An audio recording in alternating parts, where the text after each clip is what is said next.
പ്രഭാതം പൊട്ടിവിടരുമ്പോൾ മൂലൂർ മനയുടെ ഭഗവതിപുരയ്ക്ക് മുന്നിൽ വെച്ച് കുട്ടിശങ്കരന്റെ തൊട്ടിമാറ്റൽ കർമ്മം നടക്കുകയായിരുന്നു.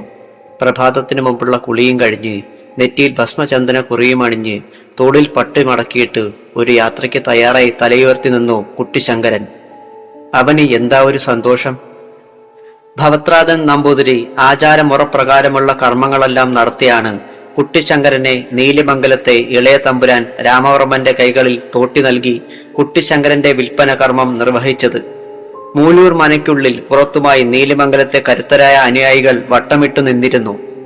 ഒരീച്ച പോലും അവരുടെ അറിവില്ലാതെ മനയ്ക്കുള്ളിലേക്കോ പരിസരത്തേക്കോ പ്രവേശിക്കാനാവാതെ ശക്തമായ ഒരു വലയം തന്നെ തീർക്കാൻ അപ്പുക്കുട്ടി തലേന്നു തന്നെ സകല ഏർപ്പാടുകളും ചെയ്തിട്ടുണ്ടായിരുന്നു. കുട്ടിശങ്കരനെ പുറത്തിറക്കാൻ സാധിക്കാത്ത അവസ്ഥ വരുമെന്ന് നേരത്തെ തന്നെ ഏർപ്പെടുത്തിയിരുന്ന ഒറ്റൻ അറിയിച്ചിട്ടുണ്ടായിരുന്നു. അതീവ സൂക്ഷ്മതയോടെയാണ് അപ്പുക്കുട്ടി ഓരോ ചുവടും മുന്നോട്ട് വെച്ചത്. മൂലൂർ മനക്കാർ എല്ലാ ഒത്താശകളും ചെയ്തു കൊടുത്തു ഒരു സംഘട്ടനം ഒഴിവാക്കാൻ. നടുവിലെടുത്തുകാർ എന്തിനും മടിക്കാത്തവരാണെന്നറിയാമെന്നതുകൊണ്ട് തന്നെയായിരുന്നു അത്. 10 പേരടങ്ങുന്ന ഒരു സംഘം മുന്നിലും അതിലിരട്ടിയോളം വരുന്നവർ പിന്നിലുമായി അണിനിരന്നു. കുട്ടിശങ്കരന്റെ മുകളിൽ ആനക്കാരനും രാമവർമ്മൻ കൊച്ചുതമ്പുരാനും കയറി. പതിയെ മൂലൂർ മനയുടെ പടികടന്നവർ നടന്നു. ചെമ്പല്ലി പുഴയോരം വരെ നീലിമംഗലത്തെ അംഗരക്ഷകർ കണ്ണും കാതും കൂർപ്പിച്ച് കാത്തുനിന്നിരുന്നു. മുന്നിലും പിന്നിലും കണ്ണും കാതുമായി അപ്പുക്കുട്ടി ഏറ്റവും ഒടുവിലായി അനുഗമിച്ചു. ചെമ്പല്ലിപ്പുഴയുടെ തണുത്ത തെളിനീരിലിറങ്ങുമ്പോൾ കുട്ടിശങ്കരൻ ഒന്ന് കുണുങ്ങി. അരയറ്റം വെള്ളം താണ്ടി കുട്ടിശങ്കരൻ അങ്ങേക്കരയിലെ നീലിമംഗലം ദേശത്തിന്റെ മണ്ണിൽ കാലുകുത്തിയപ്പോൾ ഒന്ന് നിന്നു. തുമ്പിക്കൈ ഉയർത്തി അവനൊന്ന് ചിഹ്നം വിളിച്ചു. കരയിൽ കുട്ടിശങ്കരനെ കാത്ത് നീലിമംഗലത്തെ മറ്റൊരു പട നിൽക്കുന്നുണ്ടായിരുന്നു. അപ്പുക്കുട്ടിയുടെ ശ്വാസം നേരെ വീണു. കുട്ടിശങ്കരൻ നീലിമംഗലത്തിന്റെ സ്വന്തം ഓമനയായിരുന്നു. പിന്നെ ആ യാത്ര ആഹ്ലാദപൂർണമായിരുന്നു. വഴിയോരങ്ങളിൽ പുലർച്ചെ ചങ്ങലക്കിലുക്കം കേട്ട് കരക്കാർ ഓടിയെത്തി. വർഷങ്ങൾക്ക് ശേഷം നീലിമംഗലത്തേക്ക് ഒരു കൊമ്പൻ വരുന്നത് അവരപ്പോഴാണ് അറിയുന്നത്. ആർപ്പ് വിളികളും കുരവയുമായി ഗ്രാമീണർ ഒത്തുകൂടി കുട്ടിശങ്കരനെ വരവേറ്റു. ഒരു പ്രഭാതം പൂർണ്ണമായും നീലിമംഗലത്തിന്റെ മേലെ ചൊരിയുകയായിരുന്നു. ചെമ്പല്ലിയമ്മൻ ക്ഷേത്രത്തിന് മുന്നിൽ കുട്ടിശങ്കരനും പരിവാരങ്ങളും എത്തി. പൂജാരി പഴക്കുലയുമായി കാത്തുനിന്നിരുന്നു. അവലും പഴവും നെയ്യും ശർക്കരയും ചേർത്ത് കുഴച്ചുരുട്ടിയ ഉരുളകൾ വലിയ തമ്പുരാൻ നരസിംഹവർമ്മ കുട്ടിശങ്കരന് കൊടുത്തു. ആദ്യമൊന്ന് ശങ്കിച്ചു നിന്നപ്പോൾ ആനപ്പാപ്പാൻ പറഞ്ഞു, കഴിച്ചോടാ, നമ്മുടെ വലിയ തമ്പുരാനാ തരണത്, കഴിച്ചോ. ഇനി നിനക്കിവിടമാണ് സ്വർഗം, നിന്റെ തറവാട്. അത് കേട്ട് കുട്ടിശങ്കരൻ ഒരു ശബ്ദം പുറപ്പെടുവിച്ചു. പിന്നെ തുമ്പിക്കൈ ഉയർത്തി വായ തുറന്നു. വലിയ തമ്പുരാൻ നരസിംഹവർമ്മ അവനെ സ്നേഹത്തോടെ തലോടി ഓരോ ഉരുളകളായി വായ്ക്കുള്ളിലേക്ക് വെച്ചുകൊടുത്തു. 10 പതിറ്റാണ്ടുകൾക്ക് ശേഷമാണ് ഒരു ഗജവീരൻ നീലിമംഗലം കോവിലകത്തിന്റെ പടി കടക്കണേ, നരസിംഹവർമ്മ സ്വയമെന്നോണം പറഞ്ഞു. ആനപ്പുറത്തു നിന്നും നിലത്തിറങ്ങിയ കൊച്ചുതമ്പുരാൻ രാമവർമ്മൻ കുട്ടിശങ്കരനെ അമ്പലത്തിന് 3 പ്രദക്ഷിണം ചെയ്യിച്ചു. പൂജാരി തീർത്ഥം തളിച്ചു. നെറ്റിയിൽ കുങ്കുമം തൊട്ടു. അവർ യാത്ര ആരംഭിച്ചു. വലിയ തമ്പുരാൻ നരസിംഹവർമ്മ കുട്ടിശങ്കരന്റെ പുറത്തു കയറി. പടിപ്പുരയിൽ മേളതാളങ്ങളും താലപ്പൊലിമയുമായി ഭാഗീരഥി തമ്പുരാട്ടിയും കോമളവല്ലി തങ്കച്ചിയും മറ്റ് അന്തേവാസികളും കാത്തുനിൽപ്പുണ്ടായിരുന്നു. കുട്ടിശങ്കരൻ പടിപ്പുരയിലെത്തി തുമ്പിക്കൈ ഉയർത്തി ഒരിക്കൽ കൂടി ചിഹ്നം വിളിച്ചു. 10 പതിറ്റാണ്ടുകൾക്ക് ശേഷം നീലിമംഗലത്ത് കോവിലകത്ത് ഒരു ഗജവീരന്റെ ചൂര് പതിയെ പടരുകയായിരുന്നു. ശുംഭന്മാർ കുനിഞ്ഞില്ലേ നടുവിലേടത്ത് കോവിലകക്കാരുടെ തല. ഛേ, നാണക്കേട്! കുട്ടിശങ്കരനെ നീലിമംഗലത്തുകാർ കൊണ്ടുപോയതറിഞ്ഞ് നടുവിലേടത്തെ വലിയ തമ്പുരാൻ മാനദേവരാജ ഭൂമുഖത്ത് കലിതുള്ളുകയായിരുന്നു. തലകുനിഞ്ഞു നിന്നിരുന്ന ശന്തനുവർമ്മയ്ക്കും ജയരാജവർമ്മയ്ക്കും വാക്കുകളില്ലാത്ത അവസ്ഥ. ആരും പ്രതീക്ഷിച്ചിരുന്നതല്ല ഇങ്ങനെയൊന്ന്. അച്ചാരം വെച്ച് വാക്കുറപ്പിച്ചു പോയതേയുള്ളൂ. ഇത്രയും വേഗം ഇരുചെവി അറിയാതെ കുട്ടിശങ്കരനെ സ്വന്തമാക്കണമെങ്കിൽ നമ്മുടെ നീക്കങ്ങൾ നിശ്ചയമായും നീലിമംഗലത്ത് എത്തിയിട്ടുണ്ടാവണം. എവിടെ അവന്മാർ? നമ്മോടൊപ്പം ഉണ്ടാവുമെന്ന് വാക്കു തന്നവർ? വലിയ തമ്പുരാൻ തലയുയർത്തി. അല്ല അച്ഛാ, അത് അവരൊന്ന് തയ്യാറാവാനുള്ള സാവകാശം ഉണ്ടായില്ലല്ലോ. നമ്മൾ ഇന്നലെ രാത്രിയിൽ ആലോചിച്ചതല്ലേ ഉള്ളൂ. പുലരുമ്പോൾ തന്നെ അവർ ആനയെ കടത്തിയിരിക്കണു. നമ്മൾ ഇടപെടുന്ന വിവരം അവരറിഞ്ഞു എന്നാണോ? എങ്ങനെ? അറിയില്ലച്ഛാ. ശന്തനുവർമ്മ നിസ്സഹായത വെളിപ്പെടുത്തി. ഒരല്പനേരത്തെ ആലോചനയ്ക്ക് ശേഷം ജയരാജവർമ്മയാണ് അക്കാര്യം പറഞ്ഞത്. ആരോ ഒറ്റിയിരിക്കണോ? അല്ലെങ്കിൽ നമ്മളുടെ തീരുമാനം അവരെങ്ങനെ അറിയാൻ? ആരാണതെന്ന് കണ്ടറിയണം. അങ്ങനെ ഒരുത്തൻ ഈ കോവിലകത്ത് ഉണ്ടാവാൻ പാടില്ല. കണ്ടുപിടിക്ക്. ആരായാലും കൊണ്ടു നിർത്ത് എന്റെ മുന്നിൽ. ഛേ, ഓർത്തിട്ട് രക്തം തിളയ്ക്കുകയാണ്. വലിയ തമ്പുരാൻ പല്ലിറുമി. കൊമ്പൻ ഒന്നുകിൽ നമ്മുടെ കോലോത്ത്, അല്ലെങ്കിൽ പരലോകത്ത് എന്നായിരുന്നുവല്ലോ കരുതിയത്. അതിനുള്ള ഏർപ്പാടുകൾ നടക്കുന്നതിനിടയിൽ ഒരു മുഴം മുമ്പേ അവർ എത്തിയിരിക്കണോ? അല്ല, അതിനിനിയും സമയമുണ്ടല്ലോ. അതിൽ അർത്ഥമില്ല. നീലമംഗലം ദേശക്കാർ വെറുതെ ഇരിക്കില്ല. പടയെടുത്ത് വന്നാൽ നമ്മൾ നേരിടണം. ഒരുപാട് തലയേറ്റ് വീഴും. അത് പാടില്ല. മറുപടി കണ്ടെത്തുക തന്നെ. മാനദേവരാജ പറഞ്ഞു നിർത്തി. ഒരു ഇച്ഛാഭംഗത്തിന്റെ നിരാശ അദ്ദേഹത്തെ കീഴ്പ്പെടുത്തുകയായിരുന്നു. നീലിമംഗലത്തുകാരുടെ മുമ്പിലൊരിക്കലും തലകുനിക്കാൻ പാടില്ലെന്നുള്ളത് ഒരു ശപഥമായിരുന്നു. വ്രതം തന്നെയായിരുന്നില്ലേ? അത് ഭംഗം വന്നാലുള്ള വ്യഥ ചെറുതല്ല. പ്രാപിതാമഹന്മാരുടെ കാലത്ത് മുതലേയുള്ള കുടിപ്പക. അത് നിലനിർത്തേണ്ടത് ക്ഷത്രിയതയുടെ തന്നെ അനിവാര്യതയാണെന്ന മിഥ്യാബോധം തലമുറകളായി തുടരുകയാണ്. ഇനിയുമുണ്ടാവുമല്ലോ അവസരങ്ങൾ. ശത്രുപക്ഷത്തു നിന്നുള്ളവരെ കൂടി സ്വന്തം ഭാഗത്തേക്ക് ചേർക്കുക ബുദ്ധിപൂർവമായുള്ള നീക്കമായിരിക്കണമെന്നീ അങ്ങോട്ട്. ഒരൽപ്പം മുമ്പേ കരുതലോടെ ഇറങ്ങണമായിരുന്നുവെന്ന ചിന്ത ശന്തനുവർമ്മയ്ക്ക് തോന്നി. ഒപ്പം വന്നിരിക്കുന്ന കണ്ണംകുളത്ത് പിള്ളയും കൊച്ചയ്യപ്പനും ഒരു കാലത്ത് നീലിമംഗലത്തിന്റെ മനസാക്ഷി സൂക്ഷിപ്പുകാരായിരുന്നു. അവർക്ക് നിശ്ചയമുണ്ടാകും നീലിമംഗലം കോവിലകത്തെ മർമ്മസ്ഥാനം. ഇനി പ്രഹരം അവിടെയായിരിക്കണം, ശരിക്കും മർമ്മത്ത്. കുളക്കടവിൽ ദേവകിയും കാർത്തികയും സംസാരിച്ച വിഷയവും ഇതുതന്നെയായിരുന്നു. കാർത്തിക മനസ്സുകൊണ്ട് ഏറെ സന്തോഷിച്ചു. കൊച്ചു തമ്പുരാൻ ആദ്യത്തെ അടി അടിച്ചിരിക്കണോ തമ്പുരാട്ടി? ദേവകി പതിഞ്ഞ സ്വരത്തിൽ പറഞ്ഞു. ശരിക്കും മർമ്മം നോക്കിയുള്ള അടി. ദേ പൂമുഖത്ത് അതിന്റെ അല വീശണുണ്ട്. അച്ഛൻ അറിഞ്ഞത് മുതൽ കരിതുള്ളി നിൽക്കണത് കണ്ടു കാർത്തിക. അവരല്ലേ കുട്ടിക്കൊമ്പന് ആദ്യം അച്ചാരം കൊടുത്തത്. അവര് ആനയെ വാങ്ങുന്നതിന് ഇവിടെന്ത് ദോഷമാ തമ്പുരാട്ടി? ദേവകി. ദുരഭിമാനം, പിന്നല്ലാതെ. എന്ത് ദുരഭിമാനം? നമ്മുടെ കോവിലകത്തിന്റെ അഭിമാനമെന്ന് പറയി. പെട്ടെന്നായിരുന്നു ഉമ്മിണിയമ്മ തമ്പുരാട്ടി അങ്ങോട്ടെത്തിയത്. കാർത്തികയും ദേവകിയും ഒരേപോലെ ഞെട്ടി. അമ്മയെങ്ങാനും കേട്ടിരിക്കുമോ നേരത്തെ പറഞ്ഞത്? കാർത്തിക പെട്ടെന്ന് വിഷയം മാറ്റാനെന്ന വണ്ണം പറഞ്ഞൊപ്പിച്ചു. അത് തന്നമ്മേ, നമ്മൾ കുട്ടിശങ്കരനെ വാങ്ങുന്നത് നീലിമംഗലത്തുകാരുടെ ദുരഭിമാനം അനുവദിക്കുന്നില്ലെന്നാ പറഞ്ഞത്. അങ്ങനെ പറയ്.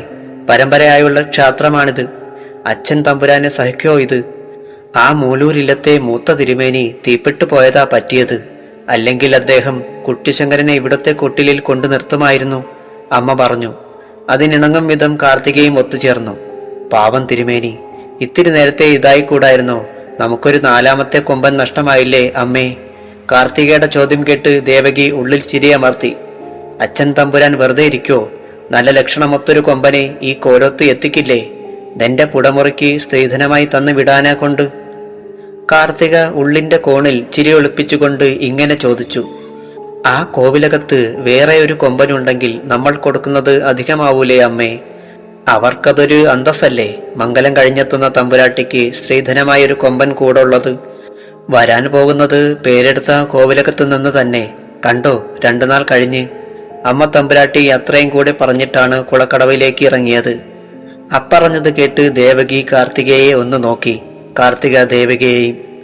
ഇറയത്തെ റാന്തൽ വിളക്ക് തിരി താഴ്ത്താൻ തുടങ്ങുമ്പോൾ മുറ്റത്ത് കാൽപ്പെരുമാറ്റം കേട്ട് പാറുക്കുട്ടി അന്താളിപ്പോടെ വിളക്കിന്റെ തിരി ഉയർത്തി.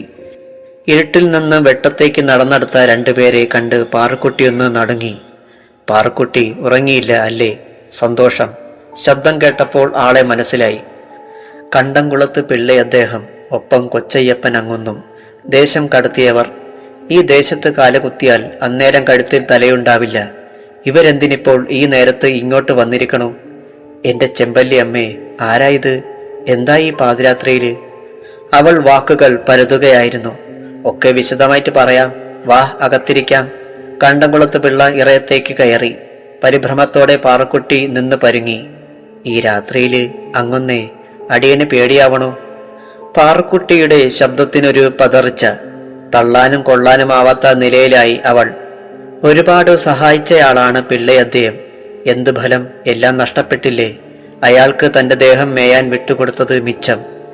എന്നാലും ഇറങ്ങിപ്പോകാൻ പറയാനൊക്കാതെ അവൾ വിഷമിച്ചു. കേറി വരിൻ, ഇനിയിപ്പോ ഈ രാത്രിയില് എന്താ ചെയ്യുക? മനസ്സില്ലാ മനസ്സോടെ അവൾ ക്ഷണിച്ചു. അവരിരുവരും അകത്ത് കടന്നു. അവൾ വാതിലടച്ച് സാക്ഷയിട്ടു. കണ്ടംകുളത്ത് പിള്ളയും കൊച്ചയ്യപ്പനും അകത്ത് മരക്കസേരയിലിരുന്നു. രാത്രിയിലിപ്പോ കുടിക്കാൻ എന്തെങ്കിലും അവൾ ഉപചരിക്കാൻ ശ്രമിച്ചു. ഒന്നും വേണ്ട, ഞങ്ങളും മൃഷ്ടാന്നം ഭക്ഷിച്ചിട്ടാ വന്നേക്കണത്, കണ്ടംകുളത്ത് പിള്ള പറഞ്ഞു. അപ്പോഴും അവൾ ഭയന്ന് വിറയ്ക്കുന്നുണ്ടായിരുന്നു. അത് മനസ്സിലാക്കിയ പിള്ള അവളെ സമാശ്വസിപ്പിച്ചു. പാറക്കുട്ടി പേടിക്കണ്ട, കാര്യം ഞങ്ങൾ നീലിമംഗലത്തു നിന്നും ദേശം കടത്തപ്പെട്ടവരാണ്. എന്നാലിപ്പോൾ ഞങ്ങൾ നടുവിലേടത്ത് കോവിലകംകാരാണ്. തിരിച്ചു വന്നു പകരം വീട്ടാൻ. ഞങ്ങളെ തലമുണ്ടനം ചെയ്ത് ചെമ്പുള്ളിയും കരിമ്പുള്ളിയും കുത്തിയവരുടെ തല കൊയ്യാൻ രാമവർമ്മൻ തമ്പുരാന്റെ തലയർത്ത് ഞങ്ങൾ ചെമ്പല്ലി പുഴയിലൊഴുക്കും. അതിന് നിന്റെ സഹായം വേണം പാറക്കുട്ടി. കണ്ടംകുളത്ത് പിള്ളയുടെ സ്വരത്തിന്റെ ഗാംഭീര്യത്തിൽ പാറക്കുട്ടി ഞെട്ടി. എന്തായി കേൾക്കണത്? ഇവരെന്ന് നടുവിലേടത്തുകാരുടെ സ്വന്തമായി? ഒന്നും മനസ്സിലാവാതെ പാറക്കുട്ടി നിന്നു. നിനക്കുമില്ലേ നീലിമംഗലത്തുകാരോട് പക? പറയി. പെട്ടെന്ന് ആ ചോദ്യത്തിന് മറുപടി പറയാൻ അവൾക്കായില്ല. പകയുണ്ടോന്ന് ചോദിച്ചാൽ ഇല്ലെന്ന് പറയാനാവില്ല. എന്നാലും കൊച്ചുതമ്പുരാന്റെ തലയിറക്കണമെന്ന് ചിന്തയൊന്നുമില്ല. അയാളെ മുഴുവനായും സ്വന്തമാക്കി തന്റെ കാൽക്കീഴിലാക്കണമെന്നേ ചിന്തിച്ചിരുന്നുള്ളൂ. ഇവരിപ്പോ പക വീട്ടാൻ എത്തിയിരിക്കുകയാണ്. വികാരമടക്കി പാറക്കുട്ടി പറഞ്ഞു. നീലിമംഗലം കോവിലകം പണ്ടത്തെ പോലെയല്ല ഇപ്പോ.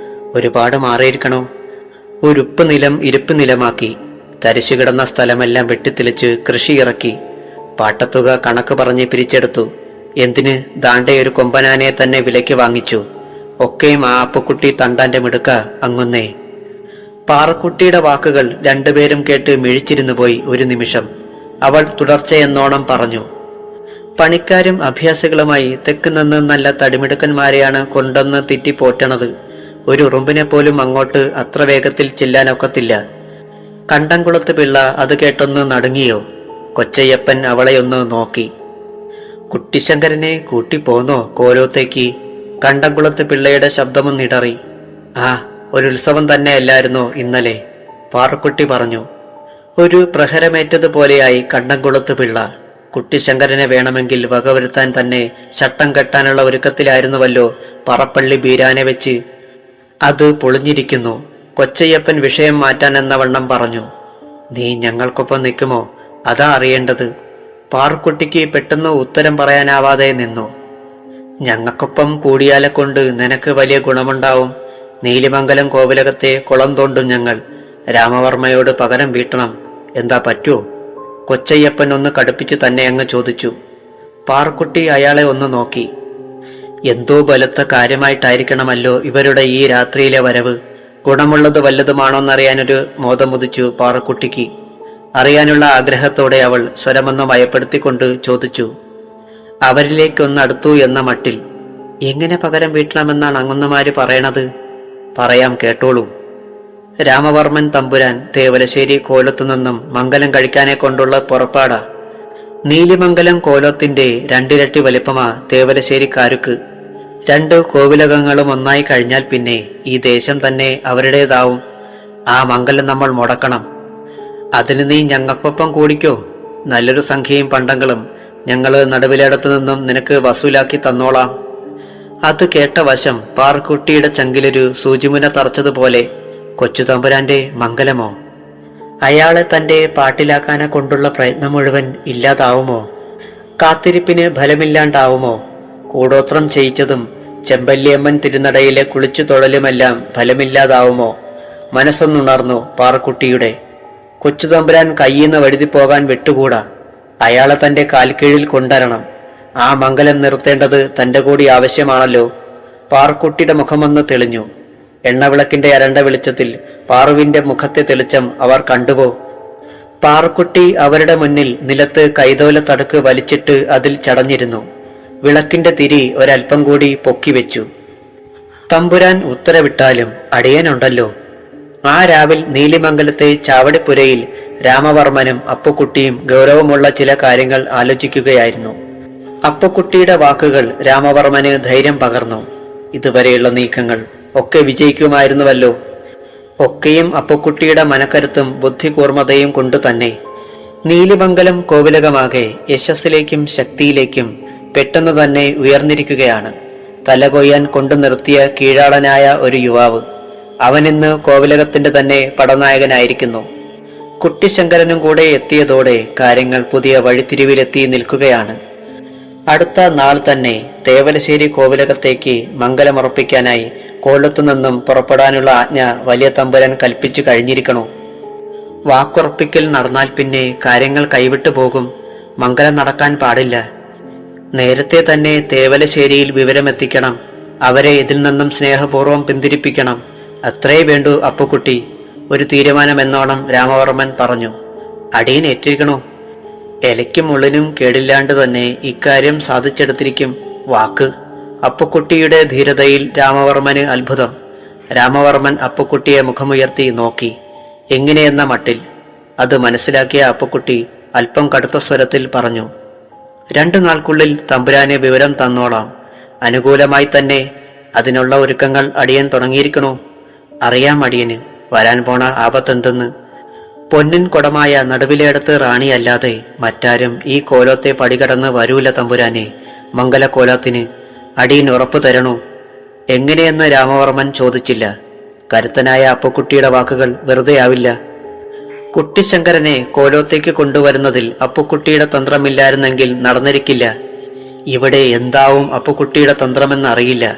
വേണ്ട, അതറിയാൻ ശ്രമിക്കണ്ട. മനസ്സിലൊരു ഭാരമൊഴിഞ്ഞ ആശ്വാസം. കൊച്ചു തമ്പുരാൻ ചാവടി വിട്ടിറങ്ങി മച്ചിലേക്ക് നടക്കാനായുമ്പോൾ മുറ്റത്ത് ഒരു ദൂതൻ പന്തവുമായി കടന്നു വന്നു നിന്നു. അപ്പുക്കുട്ടി പുറത്തിറങ്ങി. ആരാത്? രാമവർമ്മൻ ശബ്ദമുയർത്തി.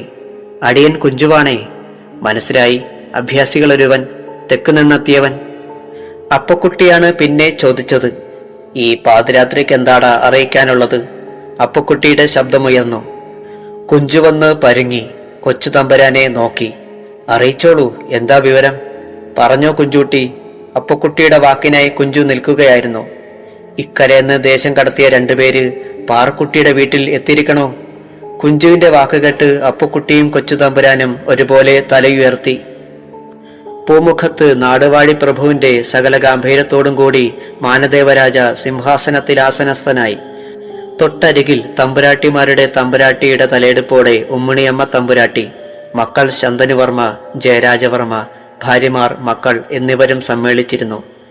അതിഥികളായി എടയ്ക്കൽ കോവിലകത്തെ ഇളമുറക്കാരൻ അനന്തവർമ്മൻ എന്ന യുവകോമളൻ, അനന്തവർമ്മന്റെ അമ്മാവൻ ഈശ്വരവർമ്മ, അച്ഛൻ ശിവശങ്കരവർമ്മ, ചേച്ചി മീനാക്ഷി തമ്പുരാട്ടി, അളിയൻ ഭാസ്കരവർമ്മൻ തുടങ്ങിയവർ സകല പ്രൗഢികളോടും കൂടി ആസനസ്ഥരായിരുന്നു. മുറ്റത്ത് കോവിലകത്തെ അന്തേവാസികളും നടുവിലേടത്തെ ഇളമുറ തമ്പുരാട്ടി കാർത്തിക തങ്കച്ചിയെ പെണ്ണു കാണാനെത്തിയതായിരുന്നു അതിഥികൾ. ആചാരവിധി പ്രകാരമുള്ള നിറപ്പകിട്ടാർന്ന ഒരു ചടങ്ങ്. എടയ്ക്കൽ കോവിലകത്തെ വലിയ തമ്പുരാൻ ശിവശങ്കരവർമ്മയാണ് ആദ്യം സംഭാഷണം ആരംഭിച്ചത്. ഇളമുറക്കാരി തമ്പുരാട്ടിയെ വിളിക്കുക, വൈകണ്ട. ആവാം. മാനദേവരാജ ഉത്തരവിട്ടു. അല്പം കഴിഞ്ഞ് സർവാഭരണ വിഭൂഷിതയായി കാർത്തിക തങ്കച്ചി കയ്യിലേന്തിയ താലത്തിൽ പഴവർഗ്ഗങ്ങളും പാനീയങ്ങളുമായി അവരുടെ മുന്നിലെത്തി ഒന്നു നിന്നു. ഒപ്പം നിഴൽ പോലെ ദേവകിയും.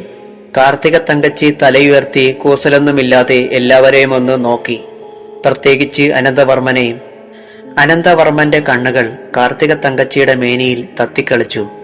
എല്ലാ കണ്ണുകളും കാർത്തിക തങ്കച്ചിയുടെ മേൽ ഒരേ സമയം ഒരേ മനസ്സിൽ പതിയുകയായിരുന്നു.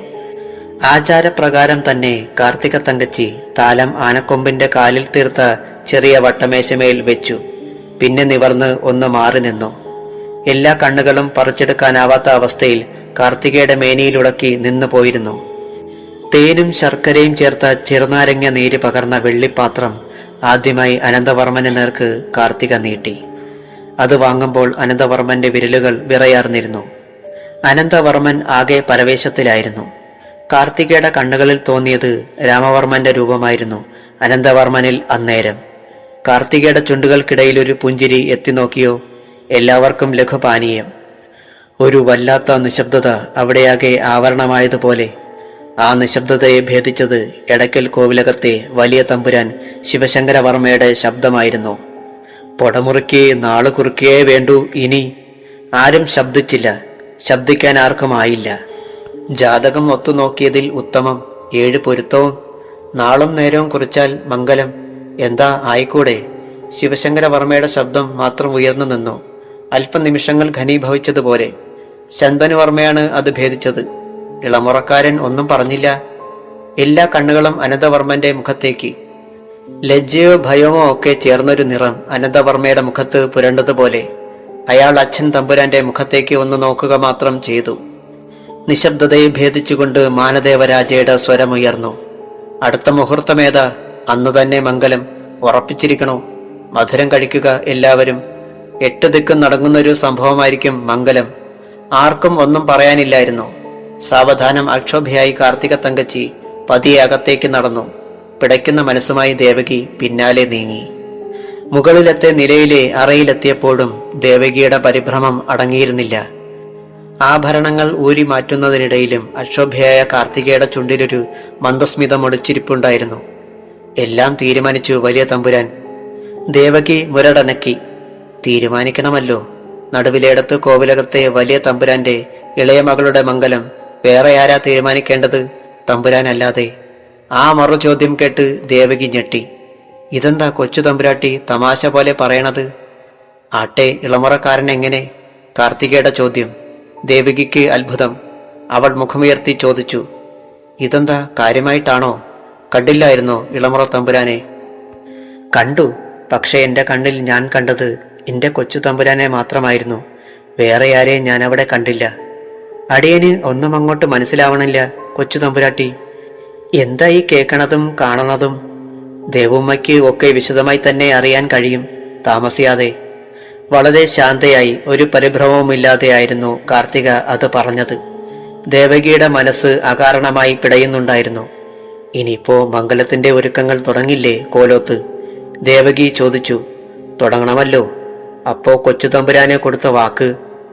കാർത്തിക ഒരു വാക്കേ പറയാറുള്ളൂ ദേവുമ്മേ, മറിച്ചൊരു വാക്കുണ്ടാവില്ലല്ലോ, അതറിയില്ലേ? ശെന്റെ ഭഗവതി, എനിക്കൊന്നും അങ്ങോട്ട് തിരിയണില്ല. ദേവുമ്മേ, നല്ലൊരു ഓലയിങ്ങ എടുത്തേ. ഒക്കെയും വിശദമായി എൻ്റെ കൊച്ചു തമ്പുരാനെ എഴുതി അറിയിക്കട്ടെ. നാളെ എനിക്കിന്ന് ഉറക്കം വരൂ. കാർത്തികയുടെ വാക്ക് കേട്ട് ദേവകിക്ക് ചിരിക്കാൻ തോന്നിപ്പോയി. കൊച്ചു തമ്പുരാട്ടിക്ക് ഉറക്കം വരും. പേടിച്ചിട്ട് അടിയൻ ഉറക്കം പോയിരിക്കണോ? ഏത് നേരത്താണ് അടിയങ്ങടെ കഴുത്ത് പോണതെന്നറിയില്ല.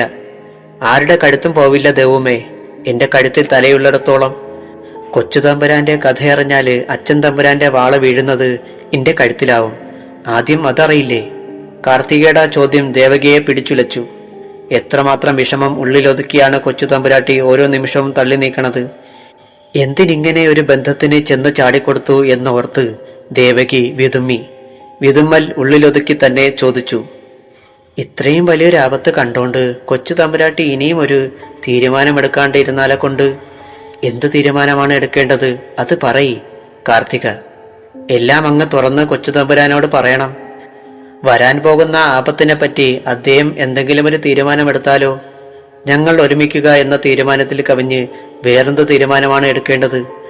അത് നേരത്തെ തന്നെ എടുത്തു കഴിഞ്ഞതല്ലേ.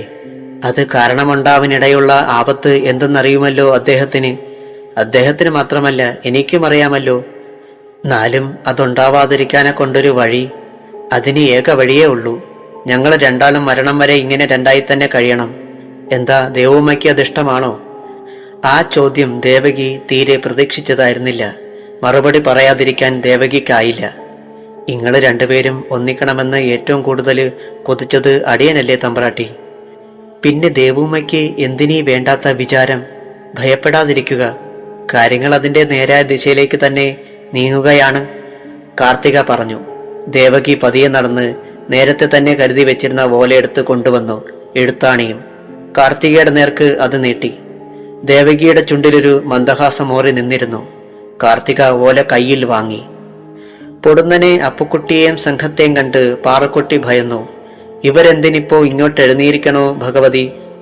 ഒട്ടൊരു വേവലാതിയോടെ പാറക്കുട്ടി ഇറയത്തേക്കിറങ്ങി. മുറ്റത്ത് നിൽക്കുകയായിരുന്നു അപ്പുക്കുട്ടിയും സംഘവും. അപ്പുക്കുട്ടി ഇപ്പോൾ പഴയ തണ്ടാച്ചെറുക്കനല്ല. മാറിയിരിക്കണോ, ഒരുപാട് മാറിയിരിക്കണോ. നീലിമംഗലത്തെ പടനായകന്റെ സ്ഥാനമാണിന്ന് അപ്പുക്കുട്ടിക്ക്.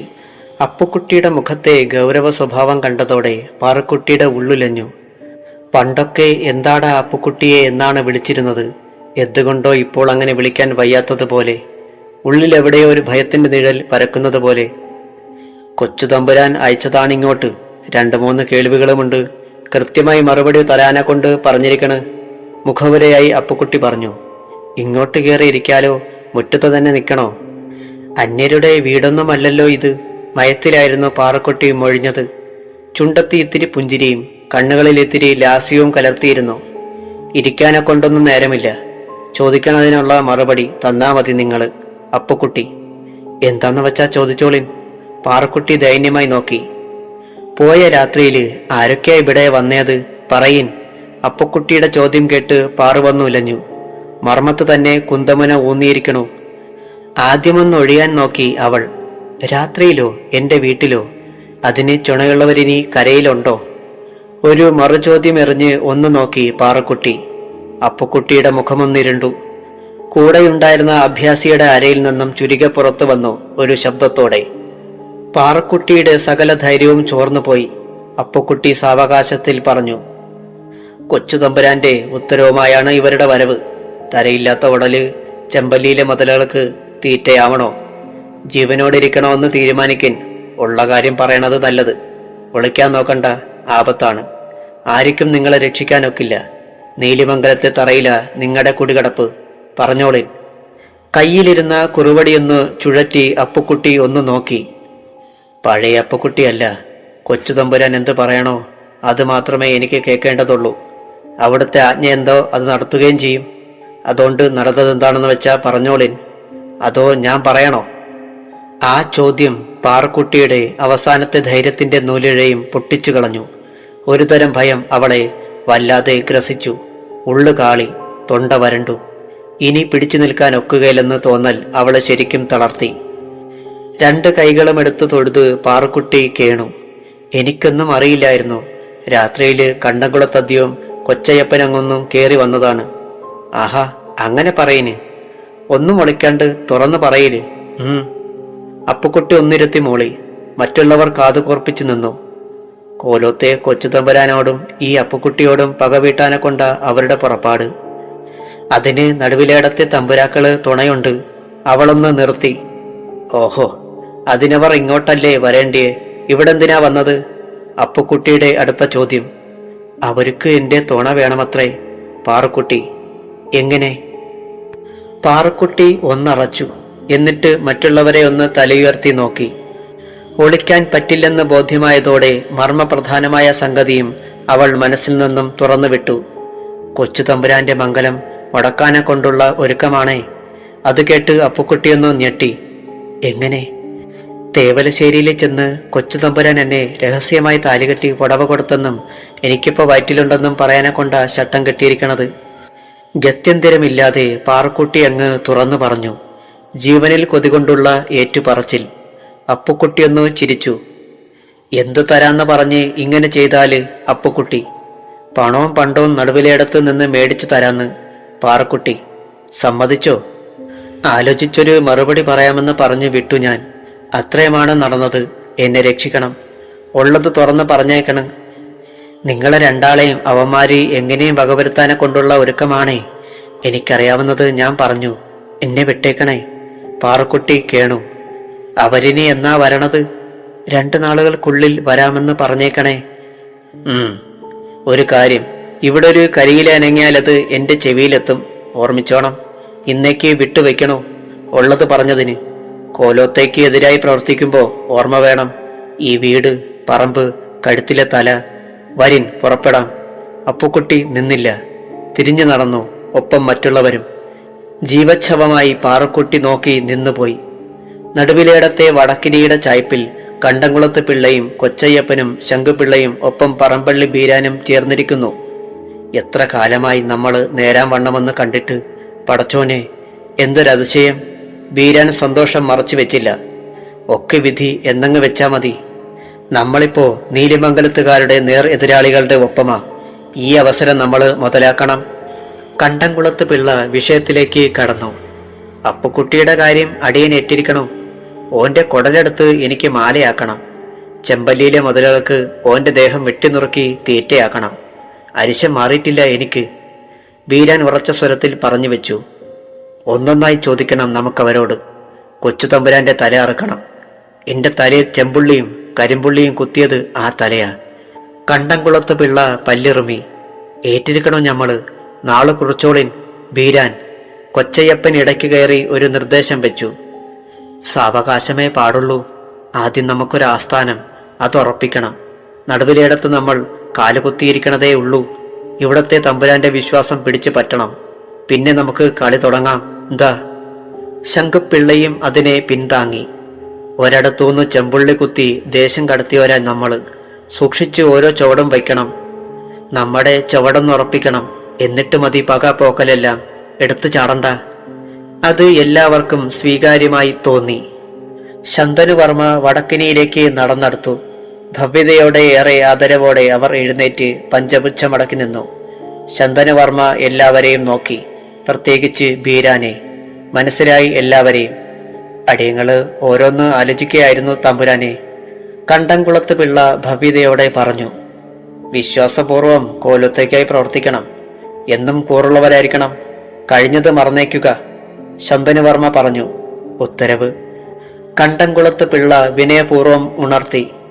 കോലത്ത് മംഗലമാണ്. അടുത്തു തന്നെ. അത് കഴിയും വരെ അനർത്ഥമൊന്നും ഉണ്ടാവരുത്. 8 ദിക്കും വിസ്മയം കൊള്ളുന്ന ഒരു ഉത്സവമാവും തങ്കച്ചിയുടെ മംഗലം. പക ചോദിക്കലും വീട്ടലുമൊക്കെ അതിനുശേഷം മതി. അതുവരെ അങ്ങോട്ടൊരാക്രമണം വേണ്ട. ഇങ്ങോട്ട് വന്നാൽ വിടുകയും വേണ്ട.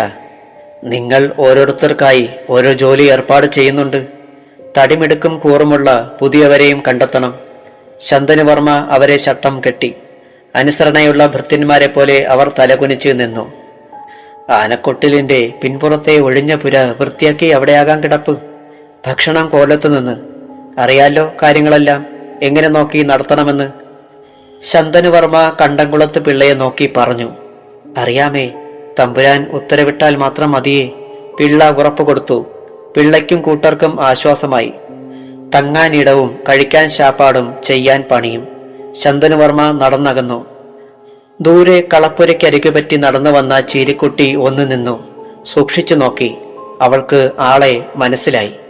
നീലിമംഗലത്ത് നിന്ന് ചെമ്പുള്ളിയും കരിമ്പുള്ളിയും കുത്തി ദേശം കടത്തിയവരിതെങ്ങനെ ഈ കോലോത്തെത്തി? ഭഗവതി മുടിഞ്ഞതു തന്നെ. അവൾ മനസ്സിലോർത്തു. ഉള്ളൊന്ന് പിടഞ്ഞുപോ. അപ്രതീക്ഷിതമായി രാമവർമ്മന്റെ കയ്യിൽ കാർത്തിക തങ്കച്ചിയുടെ കുറിമാനമെത്തുമ്പോൾ മനസ്സ് പുളഞ്ഞു. ഒപ്പമൊരു വേവലാതിയുമുണ്ടായി. ഇത്ര വേഗത്തിലൊരു കുറിമാനമെങ്കിൽ വിഷയം ഏതെങ്കിലും ഗൗരവമുള്ളത് തന്നെ ആവണം. ഓരോ കുറിപ്പിലും മനസ്സിനെ വേട്ടയാടാൻ ചിലതെങ്കിലും ഉണ്ടാവുക ഇപ്പോൾ പതിവായിരിക്കുന്നു. മനഃപൂർവമല്ല, മറ്റാരോട് പറയാനാണ്? കൊടുത്തിരിക്കുന്ന വാക്ക് അത്ര വേഗം പാലിക്കാവുന്ന ഒന്നല്ലല്ലോ. കാര്യങ്ങൾ പരമാവധി സങ്കീർണതയിലെത്തുകയാണ്. എന്തിനും ഏതിനും തൊട്ടു പിന്നിലായി കാർത്തിക തങ്കച്ചി ധൈര്യം പകർന്നു തന്നെ നിൽക്കുന്നു എന്നത് വല്ലാത്ത ആശ്വാസം. ഓല നിവർത്തി പതിയെ കണ്ണോടിച്ചു. എന്റെ പൊന്നും കുടത്തിന്. നടുവിലേടത്തെ ഇളമുറക്കാരിയും എടയ്ക്കൽ കോവിലകത്തെ ഇളമുറക്കാരനും തമ്മിലുള്ള മംഗലം ഉറപ്പിച്ചിരിക്കണോ? വരനും ഉറ്റ ബന്ധുമിത്രാദികളുമെത്തി പെണ്ണ് കാണാൻ. വരനും കൂട്ടരും പെണ്ണിനെ കണ്ടു. അണിഞ്ഞൊരുങ്ങി സർവാഭരണ വിഭൂഷിതയായ പെണ്ണിനെ. പെണ്ണ് ചെറുക്കനെയും. പെണ്ണിന്റെ മനസ്സിൽ കണ്ടത് കൊച്ചു തമ്പുരാന്റെ രൂപം മാത്രം. വേറൊന്നും കാണാനായില്ല. ശ്രമിച്ചുമില്ല. എല്ലാം ഉറപ്പിക്കുകയും ചെയ്തു. ഇക്കാര്യം ഇന്ന് തന്നെ കുറിപ്പ് അങ്ങോട്ടെത്തിച്ചില്ലെങ്കിൽ ഈയുള്ളോൾക്ക് ഉറക്കമുണ്ടാവൂല. ഇവിടെ ദേവുമ്മയ്ക്ക് ആകെ പരിഭ്രമമാണ്.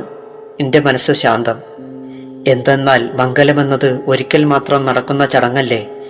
ഈയുള്ളോളെ സംബന്ധിച്ച് അത് എന്നോ എപ്പോഴേ നടന്നു കഴിഞ്ഞില്ലേ? മനസ്സൊന്നുലഞ്ഞുപോ.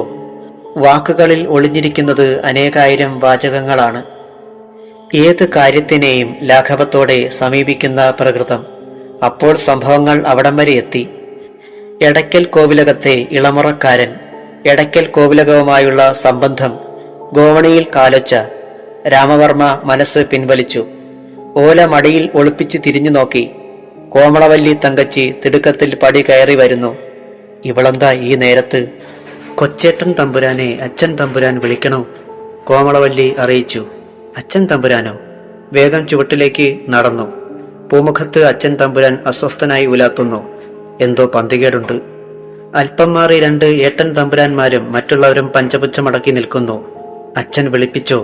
പതിയെ ചോദിച്ചു. അച്ഛൻ തമ്പുരാനെന്ന് മുഖം ഉയർത്തി നോക്കി. ആ കണ്ണുകളിൽ ജ്വലിക്കുന്ന കോപാഗ്നി കണ്ട് രാമവർമ്മൻ നടുങ്ങി.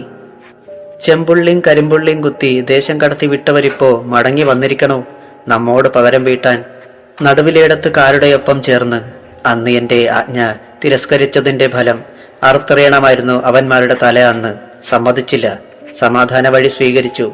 ഇപ്പോ തൃപ്തിയായില്ലേ? വലിയ തമ്പുരാന്റെ ശബ്ദം കോവിലകത്തെ നടുക്കിയോ? നരസിംഹവർമ്മൻ കലിതുള്ളി നിന്നു. ആർക്കും ഒരു ഉത്തരം പറയാനായില്ല. കണ്ടംകുളത്തി പിള്ളയും സംഘവും നടുവിലേടത്തെത്തിയ വിവരം അച്ഛൻ തമ്പുരാന്റെ ചെവിയിലും എത്തിയിരിക്കണു. രാമവർമ്മൻ ഒന്ന് പരുങ്ങി. ഏട്ടന്മാർ അനുജന്റെ നേർക്ക് വെറുപ്പോടെ നോക്കി. പൂമുഖത്തിന് ചുറ്റുമായി കോവിലകം പണിക്കാർ പഞ്ചപുച്ഛമടക്കി നിന്നു. നമുക്ക് നേരെ ഏത് ആക്രമണം വന്നാലും നേരിടാമച്ച, രാമവർമ്മൻ പതിയെ പറഞ്ഞു. മുളയിലെ നുള്ളിയിരുന്നെങ്കിൽ ഈ ഗതി വരുമായിരുന്നോ? പിതാമഹന്മാർ പകർന്നു തന്നതാണ് ക്ഷത്രിയന്റെ ശൂരത്വം. രണ്ടാമതൊരാലോചന ക്ഷത്രിയനില്ല. തെറ്റ് കാണുന്നിടത്തു തന്നെ ശിക്ഷ നൽകണം. അതാണ് വേണ്ടത്. എന്റെ തലമുറ അങ്ങനെയായിരുന്നു. വലിയ തമ്പുരാൻ അടങ്ങുന്ന മട്ടില്ല. അച്ഛാ, അത് രാമവർമ്മൻ എന്തോ പറയാനാഞ്ഞു. വേണ്ട, വിശദീകരണം വേണ്ട. സമ്മതിക്കുക, തെറ്റിയെന്ന്. ഇനി അത് ഉണ്ടാവാൻ പാടില്ല. അത്രമാത്രം. പാവത്താനായ ഒരുവന്റെ കഴുത്ത് വെട്ടാതിരുന്നത് ഇന്നീ കോവിലകത്തിന്റെ തന്നെ അഭിമാനമായി മാറി. അപ്പുക്കുട്ടി അവന്റെ തല അന്ന് അറുത്തിരുന്നുവെങ്കിൽ ഇന്നത്തെ ഈ ഉയർച്ചയ്ക്ക് നമുക്ക് കഴിയുമായിരുന്നോ എന്നതുകൂടി ഓർമ്മിക്കേണ്ടേ അച്ഛ. അതൊരു സത്യമായിരുന്നു. അപ്പുക്കുട്ടി കാരണമാണ് കോവിലകം ഇന്ന് ഉയർച്ചയിലേക്ക് കുതിച്ചു കയറുന്നത് എന്ന സത്യം വലിയ തമ്പുരാൻ തന്നെ അംഗീകരിച്ച് അവന് സ്ഥാനക്കയറ്റം കൊടുത്തതുമാണ്. അന്നവനെ ഗളച്ഛേദം ചെയ്തിരുന്നുവെങ്കിൽ വീണ്ടും കണ്ടംകുളത്ത് പിള്ളയുടെയും കൂട്ടരുടെയും കൈകളിൽ കോവിലകം അന്യാധീനപ്പെട്ടു പോകുമായിരുന്നു എന്ന സത്യം വലിയ തമ്പുരാനെ ഉണർത്തി. വലിയ തമ്പുരാൻ എന്തെങ്കിലും പറയും മുമ്പേ രാമവർമ്മൻ പറഞ്ഞു വെച്ചു. അവരെത്തിയ വിവരം അടുത്ത നാൾ തന്നെ നമുക്ക് കിട്ടി. ഒതുക്കാനുള്ള പദ്ധതികൾ അപ്പുക്കുട്ടി നടപടിയും എടുത്തു കഴിഞ്ഞു. അങ്ങോട്ട് ചെന്നൊരാക്രമണം വേണ്ട, ഇങ്ങോട്ടുണ്ടാകാതെ നോക്കുകയും വേണം. പഴയ ഒരു കണക്ക് തീർക്കാനുള്ള നേരം വന്നിരിക്കണോ? നടുവിലേടത്ത് ഇളമുറക്കാരിയുടെ മംഗലം ഉറപ്പിച്ചിരിക്കണോ? അത് കേട്ട് രാമവർമ്മൻ ഒന്ന് നടുങ്ങി. അന്തരീക്ഷത്തിലേക്ക് മിഴികളൊന്നി. നരസിംഹവർമ്മ ഓർമ്മയിൽ നിന്നും ചികഞ്ഞെടുക്കും പോലെ പറഞ്ഞു. എടയ്ക്കൽ കോവിലകത്തെ ഇളമുറക്കാരന് വേണ്ടി ഈ തറവാട്ടിലെ ഏട്ടൻ തമ്പുരാന്റെ മകളുടെ കല്യാണം കഴിഞ്ഞ് കുടിവെപ്പിന് പോകുമ്പോഴായിരുന്നു നടുവിലേടത്തെ തീവെപ്പ് പോയ തമ്പുരാന്റെ ആളുകൾ ചാടിവീണ് ആക്രമിച്ചത്. നിരപരാധിയായ മരുമകന്റെ തല കൊയ്തു അവർ. വിധവയായി ഏട്ടൻ തമ്പുരാന്റെ മകൾ. ആ വേദന കുറെ കണ്ടവനാണ് ഞാൻ. അന്നൊരു കനൽ മനസ്സിൽ വീണതാണ്. ഒരു വിധവയുടെ കണ്ണുനീരിന്റെ വേദന നടുവിലേടത്തുകാരും അനുഭവിക്കണം. അതിനുള്ള അവസരം ഇപ്പോൾ ഒത്തു വന്നിരിക്കണോ? അരിഞ്ഞെടുക്കണം സംബന്ധക്കാരന്റെ തല. നടുവിലേടത്ത് ഇളമുറക്കാരി വിധവയായി ആ കോലത്ത് കണ്ണീരുമായി കഴിയണം. എന്താ കഴിയോ നിങ്ങൾക്ക്? വലിയ തമ്പുരാന്റെ കണ്ഠമിടറി ഒരു നൊടി നേരം. അഗ്നിനാളത്തിലേക്ക് എടുത്തെറിയുകയായിരുന്നു കൊച്ചു തമ്പുരാനെ അച്ഛൻ തമ്പുരാന്റെ വാക്കുകൾ. പണ്ടെങ്ങോ പറഞ്ഞറിഞ്ഞിട്ടുള്ള പല ചോരക്കഥകളിൽ ഒന്നിതുമായിരുന്നു. പതിറ്റാണ്ടുകൾക്ക് മുമ്പ് അറിഞ്ഞോ അറിയാതെയോ നടന്നുപോയ അനേകം കഥകളിലൊന്ന്. ഇതേ അനുഭവം ആ കോവിലകത്തും ഉണ്ടായിട്ടുണ്ട്. അതിന്റെ കണക്ക് അവർ തീർത്തത് ഇങ്ങനെയായിരുന്നു. തീരുന്നില്ല പകയുടെ കണക്കെഴുത്ത്. പതിറ്റാണ്ടുകൾ കഴിഞ്ഞിട്ടും ഒടുങ്ങാത്ത ചോരക്കളിയുടെ തുടർക്കഥ ഇങ്ങനെ തലമുറകളായി പകർന്നനുഭവിക്കപ്പെടുന്ന ക്രൂരമായ വിനോദം. അച്ഛൻ തമ്പുരാൻ ഒന്ന് നടന്നു. പിന്നെ ആസനത്തിലിരുന്നു. മുറുക്കാൻ ചെല്ലത്തിലേക്ക് കണ്ണോടിച്ചു. ഒരു ബാല്യക്കാരൻ വെറ്റിലെ അടക്ക പാകത്തിനെടുത്ത് നീട്ടി. അദ്ദേഹം അത് വാങ്ങി കവളിലൊതുക്കി ചവച്ചരച്ചു. വിഷണ്ണരായി നിൽക്കുകയായിരുന്നു മറ്റുള്ളവർ. ആർക്കും ഒന്നും പറയാൻ വയ്യാത്ത നില. കുടുംബത്തിലെ ഓരോ ആൺതരി ജനിക്കുമ്പോഴും ഒരു കണക്ക് തീർക്കാനിത ഒരുത്തൻ പിറന്നിരിക്കുന്നു എന്ന് കണക്ക് കൂട്ടുന്ന തമ്പുരാക്കന്മാർ. മൂന്നാമതായി ഒരു ആൺതരി കൂടി പിറന്നപ്പോൾ മനസ്സിലെ ശപഥം ഒന്ന് പുതുപ്പിക്കുകയായിരുന്നു വലിയ തമ്പുരാൻ. നടുവിലെടുത്തുകാരുടെ കണക്ക് തീർക്കേണ്ടവൻ പിറന്നിരിക്കണോ? വീറും വാശിയും ശക്തിയും പകയും മജ്ജയിലും മനസ്സിലും ഊതിവിട്ട് വളർത്തിയതാണ് ഇളമുറക്കാരനെ. അവൻ വളർന്നപ്പോൾ നേരെ മറിച്ചായിരിക്കുന്നു കാര്യങ്ങൾ. തലവെട്ടേണ്ടിടത്ത് തലോടൽ കൊണ്ട് കാര്യം സാധിക്കുന്ന രീതി. തമ്പുരാൻ മുറുക്കാൻ നന്നായൊന്ന് ചവച്ചു. ഭൃത്യൻ കോളാമ്പി പാകത്തിനെ പിടിച്ചു കൊടുത്തു. തമ്പുരാൻ കോളാമ്പിയിൽ രക്തനിറമാർന്ന തുപ്പൽ തുപ്പി. മുഖത്തെ ഗൗരവം ഇരട്ടിക്കുകയായിരുന്നു. അച്ഛൻ തമ്പുരാൻ പതിയെ മുഖമുയർത്തി കണക്കെഴുത്തുകാരൻ രാമനാടൻ കുറുപ്പിനെ നോക്കി ചോദിച്ചു. പിന്നെന്തൊക്കെയോ അറിഞ്ഞിരിക്കണേ. എന്നാ മംഗലമെന്നറിയോ? അടിയൻ നാളും നേരവും കുറിച്ചിട്ടില്ലാത്രേ. ഉടനെ ഉണ്ടാവുന്ന കേട്ടത്. നാളും നേരം അറിഞ്ഞു വരിക. അപ്പോൾ ആ ശുംഭന്മാർ നടുവിലേടത്ത് തന്നെ അങ്ങ് കൂടിയിരിക്കണോ അല്ലേ? കണ്ടംകുളത്താനും മറ്റും. അടിയൻ ആന്നേ, മക്കള് തമ്പുരാക്കളാത്രേ കൊണ്ടു നടക്കണത്. രാമനാടൻ കുറുപ്പ് ഭവ്യതയോടെ പറഞ്ഞു. രാമനാടൻ അറിയും മുമ്പേ അപ്പുക്കുട്ടി അറിഞ്ഞ കാര്യമായിരുന്നു ഇത്. പക്ഷേ വലിയ തമ്പുരാന്റെ മുമ്പിൽ ഉണർത്തിച്ചിരുന്നില്ല. രാമനാടൻ നേരെ അങ്ങ് വലിയ തമ്പുരാൻ സമക്ഷം ഉണർത്തിക്കുകയായിരുന്നു. വിധവക്കോലത്തിൽ ആജന്മ ദുഃഖിതയായി കഴിയാൻ വിധിയെഴുതുന്ന ഇളമുറ തമ്പുരാട്ടി ഈ കോവിലകത്തേക്ക് മംഗലം ചാർത്തി കൈപിടിച്ചു കൊണ്ടുവരേണ്ടവളാണെന്ന സത്യം വലിയ തമ്പുരാന്റെ ചെവിയിലെത്തിയാലത്തെ അവസ്ഥയെക്കുറിച്ച് ഒരു നിമിഷം രാമവർമ്മൻ ഒന്ന് ചിന്തിച്ചു. അരിഞ്ഞു വീഴ്ത്തുമോ തന്റെ തലയും? മടിക്കില്ല.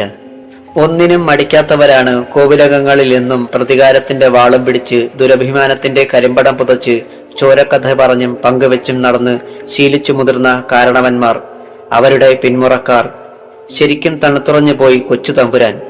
കാര്യങ്ങൾ കയ്യിൽ നിന്നും വഴുതി പോകുന്നത് പോലെ. നടുവിലെടുത്ത് ഇളമുറക്കാരിയും താനുമായുള്ള ബന്ധം പുറത്തറിയുന്ന നിമിഷത്തിലുണ്ടാകാൻ പോകുന്ന ഭൂകമ്പം അനുമാനങ്ങൾക്കും അപ്പുറമാവും. പിന്തുണയ്ക്കാൻ ഒരു നാവ് പോലും ഈ കോലത്തുണ്ടാവില്ല. കൊച്ചനിയത്തിക്ക് പോലും നാവനക്കാനാവില്ലല്ലോ. അപ്പൂട്ടിയെ മുഖം കാണിക്കാൻ അറിയിക്ക്. വലിയ തമ്പുരാൻ ആജ്ഞാപിച്ച് ഇരിപ്പിടം വിട്ടെഴുന്നേറ്റു. എന്തിനാവും അപ്പുക്കുട്ടിയെ മുഖം കാട്ടാൻ അറിയിക്കുക? രാമവർമ്മന് ഒന്നും മനസ്സിലായില്ല. അല്പം ശബ്ദമുയർത്തി തന്നെ വലിയ തമ്പുരാൻ കൽപ്പിച്ചു. മറ്റാരെയും ആ കർമ്മം നാം ഏൽപ്പിക്കണില്ല. ഇതവനെ ഏൽപ്പിക്കണം. അപ്പുക്കുട്ടിയെ അവനത് ചെയ്യും. ഉണ്ട ചോറിന് കൂറ് കാട്ടുന്നവനാണ് ജാതിയിൽ തണ്ടാനെങ്കിലും. കോലത്ത് ദയ കൊണ്ട് കഴുത്ത് സംരക്ഷിക്കപ്പെട്ടവൻ. പ്രത്യുപകാരം ചെയ്യാൻ അവൻ ബാധ്യസ്ഥനാണ്. വലിയ തമ്പുരാന്റെ സിംഹഗർജനത്തിൽ കേട്ടുനിന്നവർ ആകെ നടുങ്ങി. രാമവർമ്മന്റെ ഉള്ളിൽ ഒരു ഇടുത്തി വന്ന് പതിച്ചു. പാലരുവിപ്പുഴ മുറിച്ചൊരു കടത്തുവള്ളം അക്കരയ്ക്ക് നീങ്ങുകയാണ്. വള്ളത്തിലധികം ആളുകളില്ല. 5-6 പേർ മാത്രം. ഒരാൾ അപ്പുക്കുട്ടി, മറ്റു 2 പേർ കുറിച്യർ മുനിയനും പണിയനും. പിന്നെയുള്ളവർ കടത്തിറങ്ങാനുള്ളവർ. മുനിയനും പണിയനും വയനാടൻ ചുരങ്ങളിലെ മലമടക്കുകളിൽ നിന്നും തേനും കാട്ടുമരുന്നുമായി നാടിറങ്ങിയവർ. ചെമ്പല്ലിപ്പുഴയിൽ വെച്ച് അപ്പുക്കുട്ടിയെ കാണുന്നു. അപ്പുക്കുട്ടിക്ക് അവരെ അങ്ങ് ബോധിച്ചു. ആയോധന കലയിൽ അഗ്രഗണ്യർ, അമ്പയത്തിൽ തുല്യം കണ്ടവർ, ഭയമില്ലാത്തവർ, വിശ്വസ്തർ, വിശ്വസിക്കുന്നവർക്കായി ജീവൻ കൊടുക്കുന്നവർ. ആരെയും നേരിടും, എന്തിനേയും നേരിടും. മരണഭയമില്ല, നേർവഴി മാത്രം. അപ്പുക്കുട്ടിക്ക് തോന്നി ഇവർ നമുക്കൊപ്പം വേണം. പരീക്ഷണം നടത്തി നോക്കി. 100% വിജയം. വാക്ക് തന്നു. മരിച്ചാലത് തമ്പുരാന് വേണ്ടി, കൊന്നാലത് തമ്പുരാന് വേണ്ടി. കൊച്ചു തമ്പുരാനും ഏറെ സന്തോഷമായി. പിന്നെ താമസിച്ചില്ല. മുനിയനും പണിയനും നാടിന്റെ ഭാഗമായി. നീലിമംഗലത്തെ വിശ്വസ്ത പടയാളിയുടെ മുൻനിരക്കാരുമായി. ആവനാഴിയിൽ നിന്ന് അമ്പ് പുറത്തെടുത്താൽ ഒരു ജീവൻ പൊലിഞ്ഞു എന്നതാണ് പ്രമാണം. അത് ആനയായാലും അണ്ണാനായാലും ശരി. ചുമ്മാതെ അമ്പ് തൊടുക്കുകയില്ല, തക്കതായ കാരണമില്ലാതെ. ചെറിയ കാര്യമെല്ലാം തെറ്റാലിയിൽ കല്ലുവെച്ച് സാധിക്കും. ആനയ്ക്ക് മസ്തകത്തിലും പുലിക്ക് നെറ്റിയിലും മനുഷ്യന് മുഖത്തും വേണ്ടിവന്നാൽ മാത്രം. ഉന്നം പിഴയ്ക്കില്ല, പിഴച്ചിട്ടുമില്ല. മുനിയനും പണിയനും സംഘത്തിൽ ചേർന്നതോടെ വേറെയും 3-4 പണിയച്ചെറുക്കന്മാർ അവർക്കൊപ്പം കൂടി. പ്രായത്തിൽ ഇളയവൻ, എന്നാലും വീരത്തിൽ മുന്നിൽ. അവരാണ് അപ്പുക്കുട്ടിയുടെ ഒറ്റന്മാർ. എവിടെയും ചെല്ലും, എല്ലാം മണത്തറിയും. ഉടൻ വിവരം അറിയിക്കും. പകൽ നേരം കൃഷിക്കാര്യങ്ങൾ സാധാരണ പോലെ. 1 ഇഞ്ച് ഭൂമി തരിച്ചിടാൻ അവർക്കിഷ്ടമില്ല. നീലിമംഗലത്തിന്റെ അതിര് നിശ്ചയിച്ചിട്ടുള്ള ഭൂപ്രദേശമാകെ അളന്ന് തിട്ടപ്പെടുത്തി തരിശു നികത്തി കൃഷിയിറക്കാൻ പണിയരുടെ സഹായം ചെറുതല്ല. ഫലം നീലിമംഗലത്ത് കാർഷിക വിള ഇരട്ടിച്ചു. പാട്ടത്തുക പിരിച്ചു. പാട്ടക്കരാർ കൃത്യമായി പരിപാലിക്കപ്പെട്ടു. എല്ലാം അപ്പുക്കുട്ടിയുടെ വിരൽ തുമ്പിൽ. കടത്തിറങ്ങി. മുനിയൻ മുന്നിലും പണിയൻ പിന്നിലും, അപ്പുക്കുട്ടി മധ്യേയും നടന്നു. വഴി നല്ല നിശ്ചയം. മുനിയനെയും പണിയനെയും അറിയാത്ത നാട്ടുകാരില്ല.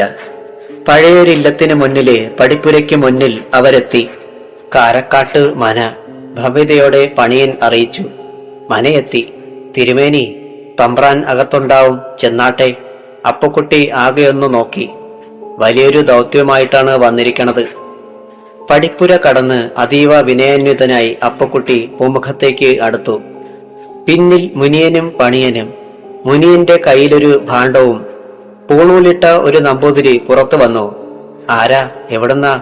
നമ്പൂതിരി ചോദിച്ചു. നീലിമംഗലത്തു നിന്ന് ഇളമുറ തമ്പുരാൻ അയച്ചതാണേ, ഭവ്യതയോടെ അപ്പുക്കുട്ടി പറഞ്ഞു. നമ്പൂതിരി അപ്പുക്കുട്ടിയെ ഒന്ന് നോക്കി. ഒരു യോദ്ധാവിന്റെ തലയെടുപ്പുള്ള ഒരുവൻ.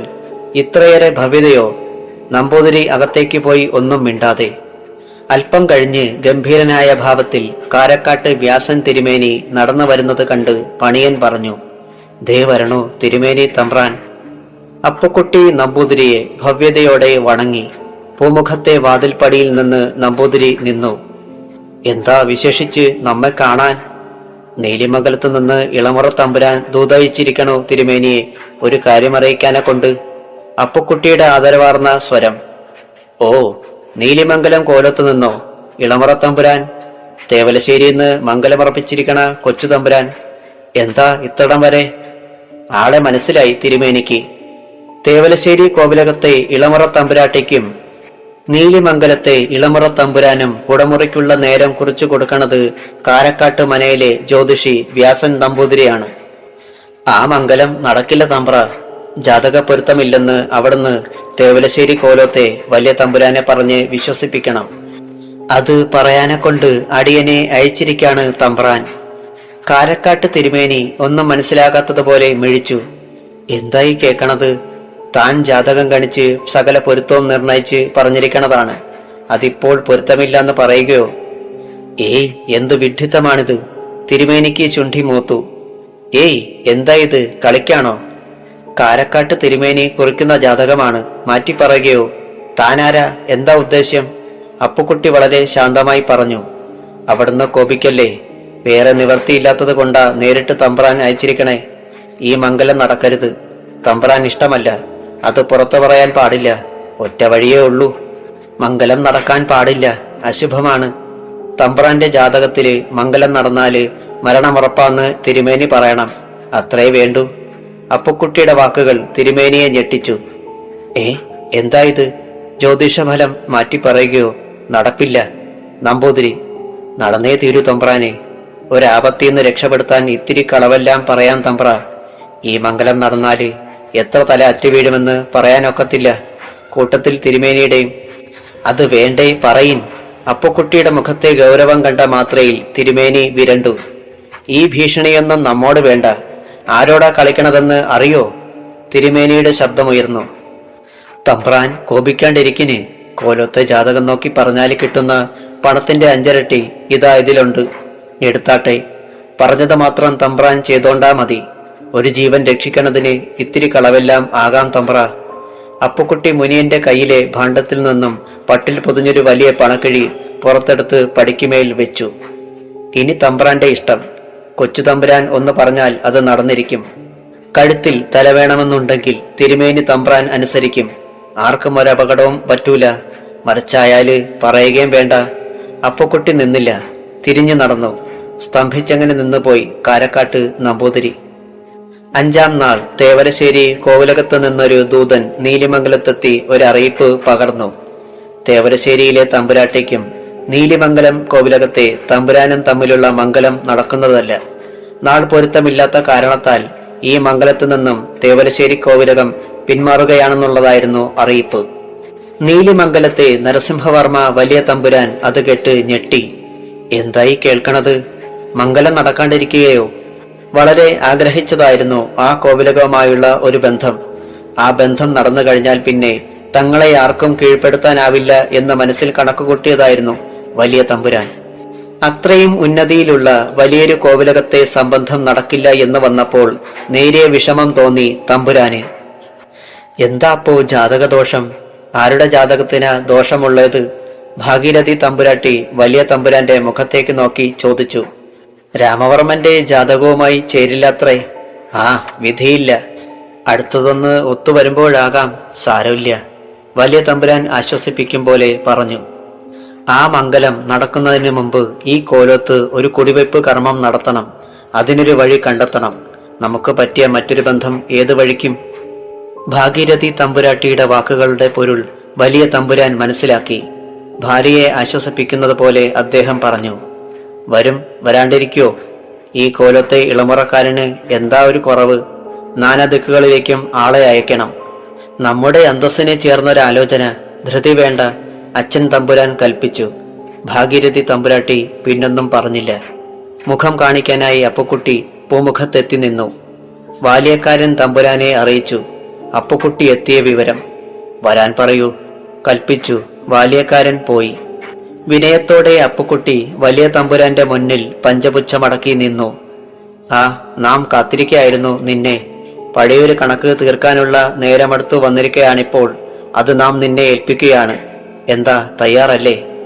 വലിയ തമ്പുരാൻ മുഖമുയർത്തി. അടിയൻ, അവിടുന്ന് കൽപ്പിച്ചാൽ ഈയുള്ളോൻ അത് നിറവേറ്റിയേക്കാമേ, വിനയാന്വിതനായി അപ്പുക്കുട്ടി പറഞ്ഞു. വലിയ തമ്പുരാൻ ഒന്നോർത്തു. ഓർമ്മയിൽ നിന്നും ചികഞ്ഞെടുത്ത് ചിലതെല്ലാം പറഞ്ഞു. അപ്പുക്കുട്ടി അതീവ ശ്രദ്ധാലുവായി നിന്നു. മുഴുവൻ പറഞ്ഞു കഴിഞ്ഞ് വലിയ തമ്പുരാൻ ഒന്ന് നിർത്തി. പിന്നെ സാവകാശത്തിൽ അപ്പുക്കുട്ടിയെ നോക്കി ചോദിച്ചു, കഴിയോ നിനക്ക് ഈ കർമ്മം നിറവേറ്റാൻ? നീ ഇത് ചെയ്യണം. നിനക്ക് മാത്രമേ അതിന് കഴിയൂ. ഈ കോലത്തിന്റെ അന്തസ്സിന്റെയും അഭിമാനത്തിന്റെയും പ്രശ്നമാണിത്. ഒരു ഉൾക്കിടിലത്തോടെയായിരുന്നു അപ്പുക്കുട്ടി അത് കേട്ടത്. എന്താവും വലിയ തമ്പുരാൻ തന്നെ ഏൽപ്പിക്കാൻ ഉദ്ദേശിക്കുന്ന കർമ്മം? ഒന്നും മിണ്ടാതെ വിനയത്തോടെ അപ്പുക്കുട്ടി കാതുകുറപ്പിച്ചു നിന്നു. നടുവിലേടത്തെ ഇളമുറക്കാരിയുടെ മംഗലം കഴിഞ്ഞ് മടങ്ങുമ്പോൾ മണവാളച്ചക്കന്റെ തല കൊയ്ത് ഈ പൂമുഖത്ത് കൊണ്ടരണം. എന്താ, നിനക്കതിന് കഴിയില്ലേ? ഒരു വെള്ളിടി വെട്ടി അപ്പുക്കുട്ടിയുടെ മനസ്സിൽ. നടുവിലേടത്തെ ഇളമുറ തമ്പുരാട്ടിയുടെ കഴുത്തിൽ താലി ചാർത്തി കൈപിടിച്ചു കൊണ്ടരണത് ഈ കോലത്തെ ഇളമുറ തമ്പുരാനാണ്. ആ തമ്പുരാന്റെ തല കൊയ്തെടുക്കണമെന്നിതാ ഉത്തരവ്. മറ്റൊരു മംഗലം നടുവിലേടത്തെ തമ്പുരാട്ടിക്ക് നടക്കില്ലല്ലോ. എതിർത്ത് ഒരക്ഷരം ഉരിയാടാനായില്ല അപ്പുക്കുട്ടിക്ക്. ഉത്തരവുകൾ അനുസരിച്ചേ ശീലമുള്ളൂ. ഈ ശരീരത്തിലോടുന്നത് ഈ കോലത്തെ രക്തമാണ്. മറുത്തു പറയാൻ പറ്റില്ല. എന്താ ഒരാലോചന? മറുപടി വന്നില്ല. കഴിയില്ലെന്നുണ്ടോ? പറയ്. വലിയ തമ്പുരാന്റെ ശബ്ദമുയർന്നു. അപ്പുക്കുട്ടിയുടെ ശബ്ദം പതിയെ പുറത്തു വന്നു. അവിടുത്തെ കൽപ്പന കഴിയില്ല എന്ന് പറയാൻ അപ്പുക്കുട്ടിക്ക് ജീവനുള്ളിടത്തോളം കഴിയോ വലിയമ്പ്ര? അടിയൻ ഏറ്റിരിക്കണോ? ഒത്തില്ലേൽ അടിയന്റെ തല ഈ പടിപ്പുരയിലുണ്ടാവും. സത്യം. വലിയ തമ്പുരാൻ അത് കേട്ട് മുഖമൊന്നുയർത്തി. അപ്പുക്കുട്ടി നിലത്താഞ്ഞു ചവിട്ടി തിരിഞ്ഞ് നടന്നിരുന്നു. ആഘോഷമായിരുന്നു നടുവിലേടത്ത് കോവിലകത്ത് ഇളമുറ തമ്പുരാട്ടിയുടെ മംഗലത്തിന് പന്തൽക്കാൽ നാട്ടുകർമ്മം. കരപ്രമാണിമാരും കുടികിടപ്പുകാരുമെല്ലാം പങ്കെടുത്ത ഒരു ഉത്സവം. കോലോത്ത് നടക്കുന്ന ഒടുവിലത്തെ മംഗലം. 8 ദിക്കും നടുവിലേടത്ത് ഒഴുകിയെത്തുന്ന ചടങ്ങ്. ആയിരക്കണക്കിനെത്തുന്ന കരക്കാരെ ഊട്ടാനുള്ള വലിയ പന്തലുകൾ. നടുമുറ്റത്തും പുറത്തുമായി കെട്ടിപ്പൊക്കണം. മംഗലം നടക്കുന്ന തിരുപ്പന്തൽ 2 നിലയിൽ മാടുകയുടെ രൂപത്തിൽ. പന്തൽ വിധാനത്തിൽ അഗ്രഗണ്യരായ പാലപ്പുറത്ത് കുറുപ്പന്മാരുടെ മേൽനോട്ടത്തിലാണ് സകല കാര്യങ്ങളും. പാചക വിദഗ്ധരായ മംഗലത്ത് നമ്പൂതിരിയും സംഘവുമാണ് വെപ്പ് ചുമതല ഏൽപ്പിച്ചിരിക്കുന്നത്. മേളക്കാർ പാണ്ടിനാട്ടിൽ നിന്നുള്ളവരും. ഓരോന്നോരോന്നായി അച്ചാരം കൊടുത്ത് തീയതിയും ഉറപ്പിച്ചു. അറിഞ്ഞും കേട്ടും ആളുകൾ വന്നും പോയും തുടങ്ങി. എല്ലാ കണ്ണുകളും ഇളമുറ തമ്പുരാട്ടി കാർത്തിക തങ്കച്ചിയിൽ തന്നെ. മുൻപെന്നത്തെക്കാളും പ്രസരിപ്പോടെ തിളങ്ങി കാർത്തിക തങ്കച്ചിയും. ഓരോ വിഭാഗത്തിനും ഓരോരുത്തർ നിയന്ത്രണമേറ്റെടുത്ത് കഴിഞ്ഞിരുന്നു. എല്ലാവർക്കും മീതെ മാനദേവരാജയുടെ പൂർണ്ണ നിയന്ത്രണം. ഒന്നിനുമൊരു പിഴവ് വരാൻ പാടില്ല. അശുഭമായി ഒന്നും സംഭവിക്കാൻ ഇടയാവരുത്. ഓരോന്നും അതിസൂക്ഷ്മമായി നിരീക്ഷിച്ചേ പ്രവർത്തിക്കാവൂ. കാൽനാട്ട് ദിവസം കൗസല്യെത്തി കൊച്ചുകോലത്തുനിന്ന് ഇനി മംഗലം കഴിഞ്ഞേ മടങ്ങാവൂ എന്ന് വലിയ തമ്പുരാന്റെ ആജ്ഞ. കൗസല്യ ആകെ പരവശയാണ്. കൊച്ചു തമ്പുരാട്ടിയുടെ മംഗലം എങ്ങനെ നടക്കുമെന്നത് ഓർത്ത്. എന്താവും കൊച്ചു തമ്പുരാട്ടിയുടെ തീരുമാനം? മംഗലത്തിന് സമ്മതിച്ചതായാണ് അറിവ്. അപ്പോൾ അന്ന് നടന്നതെല്ലാം ഒരു നേരം പോക്കായിരുന്നുവോ? എങ്കിൽ ആശ്വാസമായി. നടക്കാൻ പോണ യുദ്ധത്തിൽ നിന്ന് കരകയറിയല്ലോ എന്ന് കൗസല്യ ഓർത്തുപോയി. ഒടുക്കം പെങ്കൊച്ചിന് മനംമാറ്റം വന്നിരിക്കണം. അല്ലെങ്കിൽ ഈ മംഗലത്തിന് സമ്മതിക്കില്ലല്ലോ. അന്ന് രാത്രിയിൽ തനിമയിൽ കൗസല്യ കൊച്ചു തമ്പുരാട്ടിയുടെ അടുക്കലെത്തി കെട്ടിപ്പിടിച്ച് തഴുകി പറഞ്ഞു, തമ്പുരാട്ടിക്ക് നല്ല ബുദ്ധി തോന്നിയില്ലോ? അടിയന് സന്തോഷമായി. കാർത്തിക തങ്കച്ചി ചിരിച്ചു. കൊച്ചു തമ്പുരാട്ടിക്ക് നല്ല ബുദ്ധിയല്ലാതെ മറ്റൊന്നും തോന്നില്ല കൗസല്യാമ്മേ. കാർത്തിക പതിയെ പറഞ്ഞു. അടിയന് നേരത്തെ തോന്നായികയില്ല. ഒടുക്കം നല്ലതേ നടക്കൂന്ന്. ഇപ്പോ അടിയന് സമാധാനമായി. ഭയന്നത് പോലൊന്നും നടക്കണില്ലല്ലോ എന്ന് വെച്ച് നല്ലതല്ലാത്തതൊന്നും ഈ ഉള്ളവൾ തീരുമാനിക്കില്ല കൗസല്യാമ്മേ. ഏറ്റവും ഉചിതമായതെന്തോ അത് മാത്രമേ തീരുമാനിക്കുകയുള്ളൂ. എന്റെ തീരുമാനമൊന്നും തെറ്റില്ല. തെറ്റാൻ ഞാൻ അവസരമുണ്ടാക്കില്ല. വലിയൊരു ചോരപ്പുഴ തന്നെ ഒഴുകുമെന്ന് അടിയൻ പേടിച്ചു. ഇനിയിപ്പോ ആ പേടി പോയി. തമ്പ്രാട്ടിക്ക് വിധിച്ചത് തന്നെയാ വന്നു ചേർന്നിരിക്കണ ബന്ധം. അവര് വലിയ പിടിപാടുള്ള കോവിലകംകാരാ. എന്തുകൊണ്ടും ചേർന്ന ബന്ധം. കൗസല്യ പറഞ്ഞു. ദേവദത്തൻ തിരുമേനിയല്ലേ കൗസല്യാമ്മേ ജാതകം നോക്കിയതും തീരുമാനിച്ചതുമെല്ലാം. പിഴവുണ്ടാകാൻ വഴിയില്ലല്ലോ. തിരുമേനിയുടെ വാക്ക് എപ്പോഴെങ്കിലും പിശകിയിട്ടുണ്ടോ? എത്ര കൃത്യമായിട്ടാ പ്രവചിച്ചിരിക്കണേ. കാർത്തിക തങ്കച്ചിയുടെ വാക്കുകൾ കൗസല്യാമ്മയെ സന്തോഷിപ്പിച്ചു. കൗസല്യയുടെ മനസ്സ് ഒന്ന് തണുത്തു. കഴിഞ്ഞ കാര്യമൊന്നും എടുത്തു ചോദിക്കാൻ തുനിയേണ്ട. പ്രായത്തിന്റെ ചാബല്യം മാത്രമായി അത് കണ്ടാൽ മതിയെന്ന് മനസ്സ് പറഞ്ഞതുപോലെ ദേവകി അവർക്കരികിലെത്തി. കൗസല്യ ദേവകിയെ നോക്കി. മോളെ, ഒക്കെ നന്നായി. കൊച്ചു തമ്പുരാട്ടി കഴിഞ്ഞതെല്ലാം മറന്നിരിക്കണോ? ഒരു കെട്ട കിനാവ് പോലെ ഈ തങ്കക്കുടത്തിന് നല്ലതേ സംഭവിക്കൂ. ഒക്കെ പൂർവ്വ പുണ്യം. കൗസല്യയുടെ വാക്കുകൾ ദേവകിയുടെ മനസ്സിൽ ചിരി പടർത്തുകയായിരുന്നു. അപ്പോൾ ഈ അമ്മ എന്തറിഞ്ഞിട്ടാണ് ഇങ്ങനെ പറയുന്നതെന്ന് അവൾ വെറുതെ ഓർത്തുപോയി. അമ്മയെ അതിൽ നിന്നും പിന്തിരിപ്പിക്കേണ്ട എന്ന് കരുതി ദേവകി ഇങ്ങനെ പറഞ്ഞു. എന്റെ പ്രാർത്ഥന കൂടെയുണ്ടമ്മേ അതിന് പിന്നില്. ഒക്കെ നല്ലതിനു വേണ്ടിയായിരുന്നു എന്നിപ്പോൾ തോന്നണു. ദേവകിയുടെ വാക്കുകൾ കാർത്തികയുടെ ഉള്ളിൽ ചിരിയുടെ അലയുയർത്തി. പുറത്തേക്ക് വരാതെ അതൊളിപ്പിച്ചു. ഞാൻ ചോട്ടിലേക്ക് പോട്ടെ മോളെ, തമ്പുരാട്ടി കാത്തിരിക്കണോ? അമ്മ ചെല്ല്, ദേവകി പറഞ്ഞു. കൗസല്യ ചുവട്ടിലേക്ക് പോയി. കാർത്തിക തങ്കച്ചി ദേവകിയെ ഒന്ന് നോക്കി. ദേവകി കാർത്തികയെയും.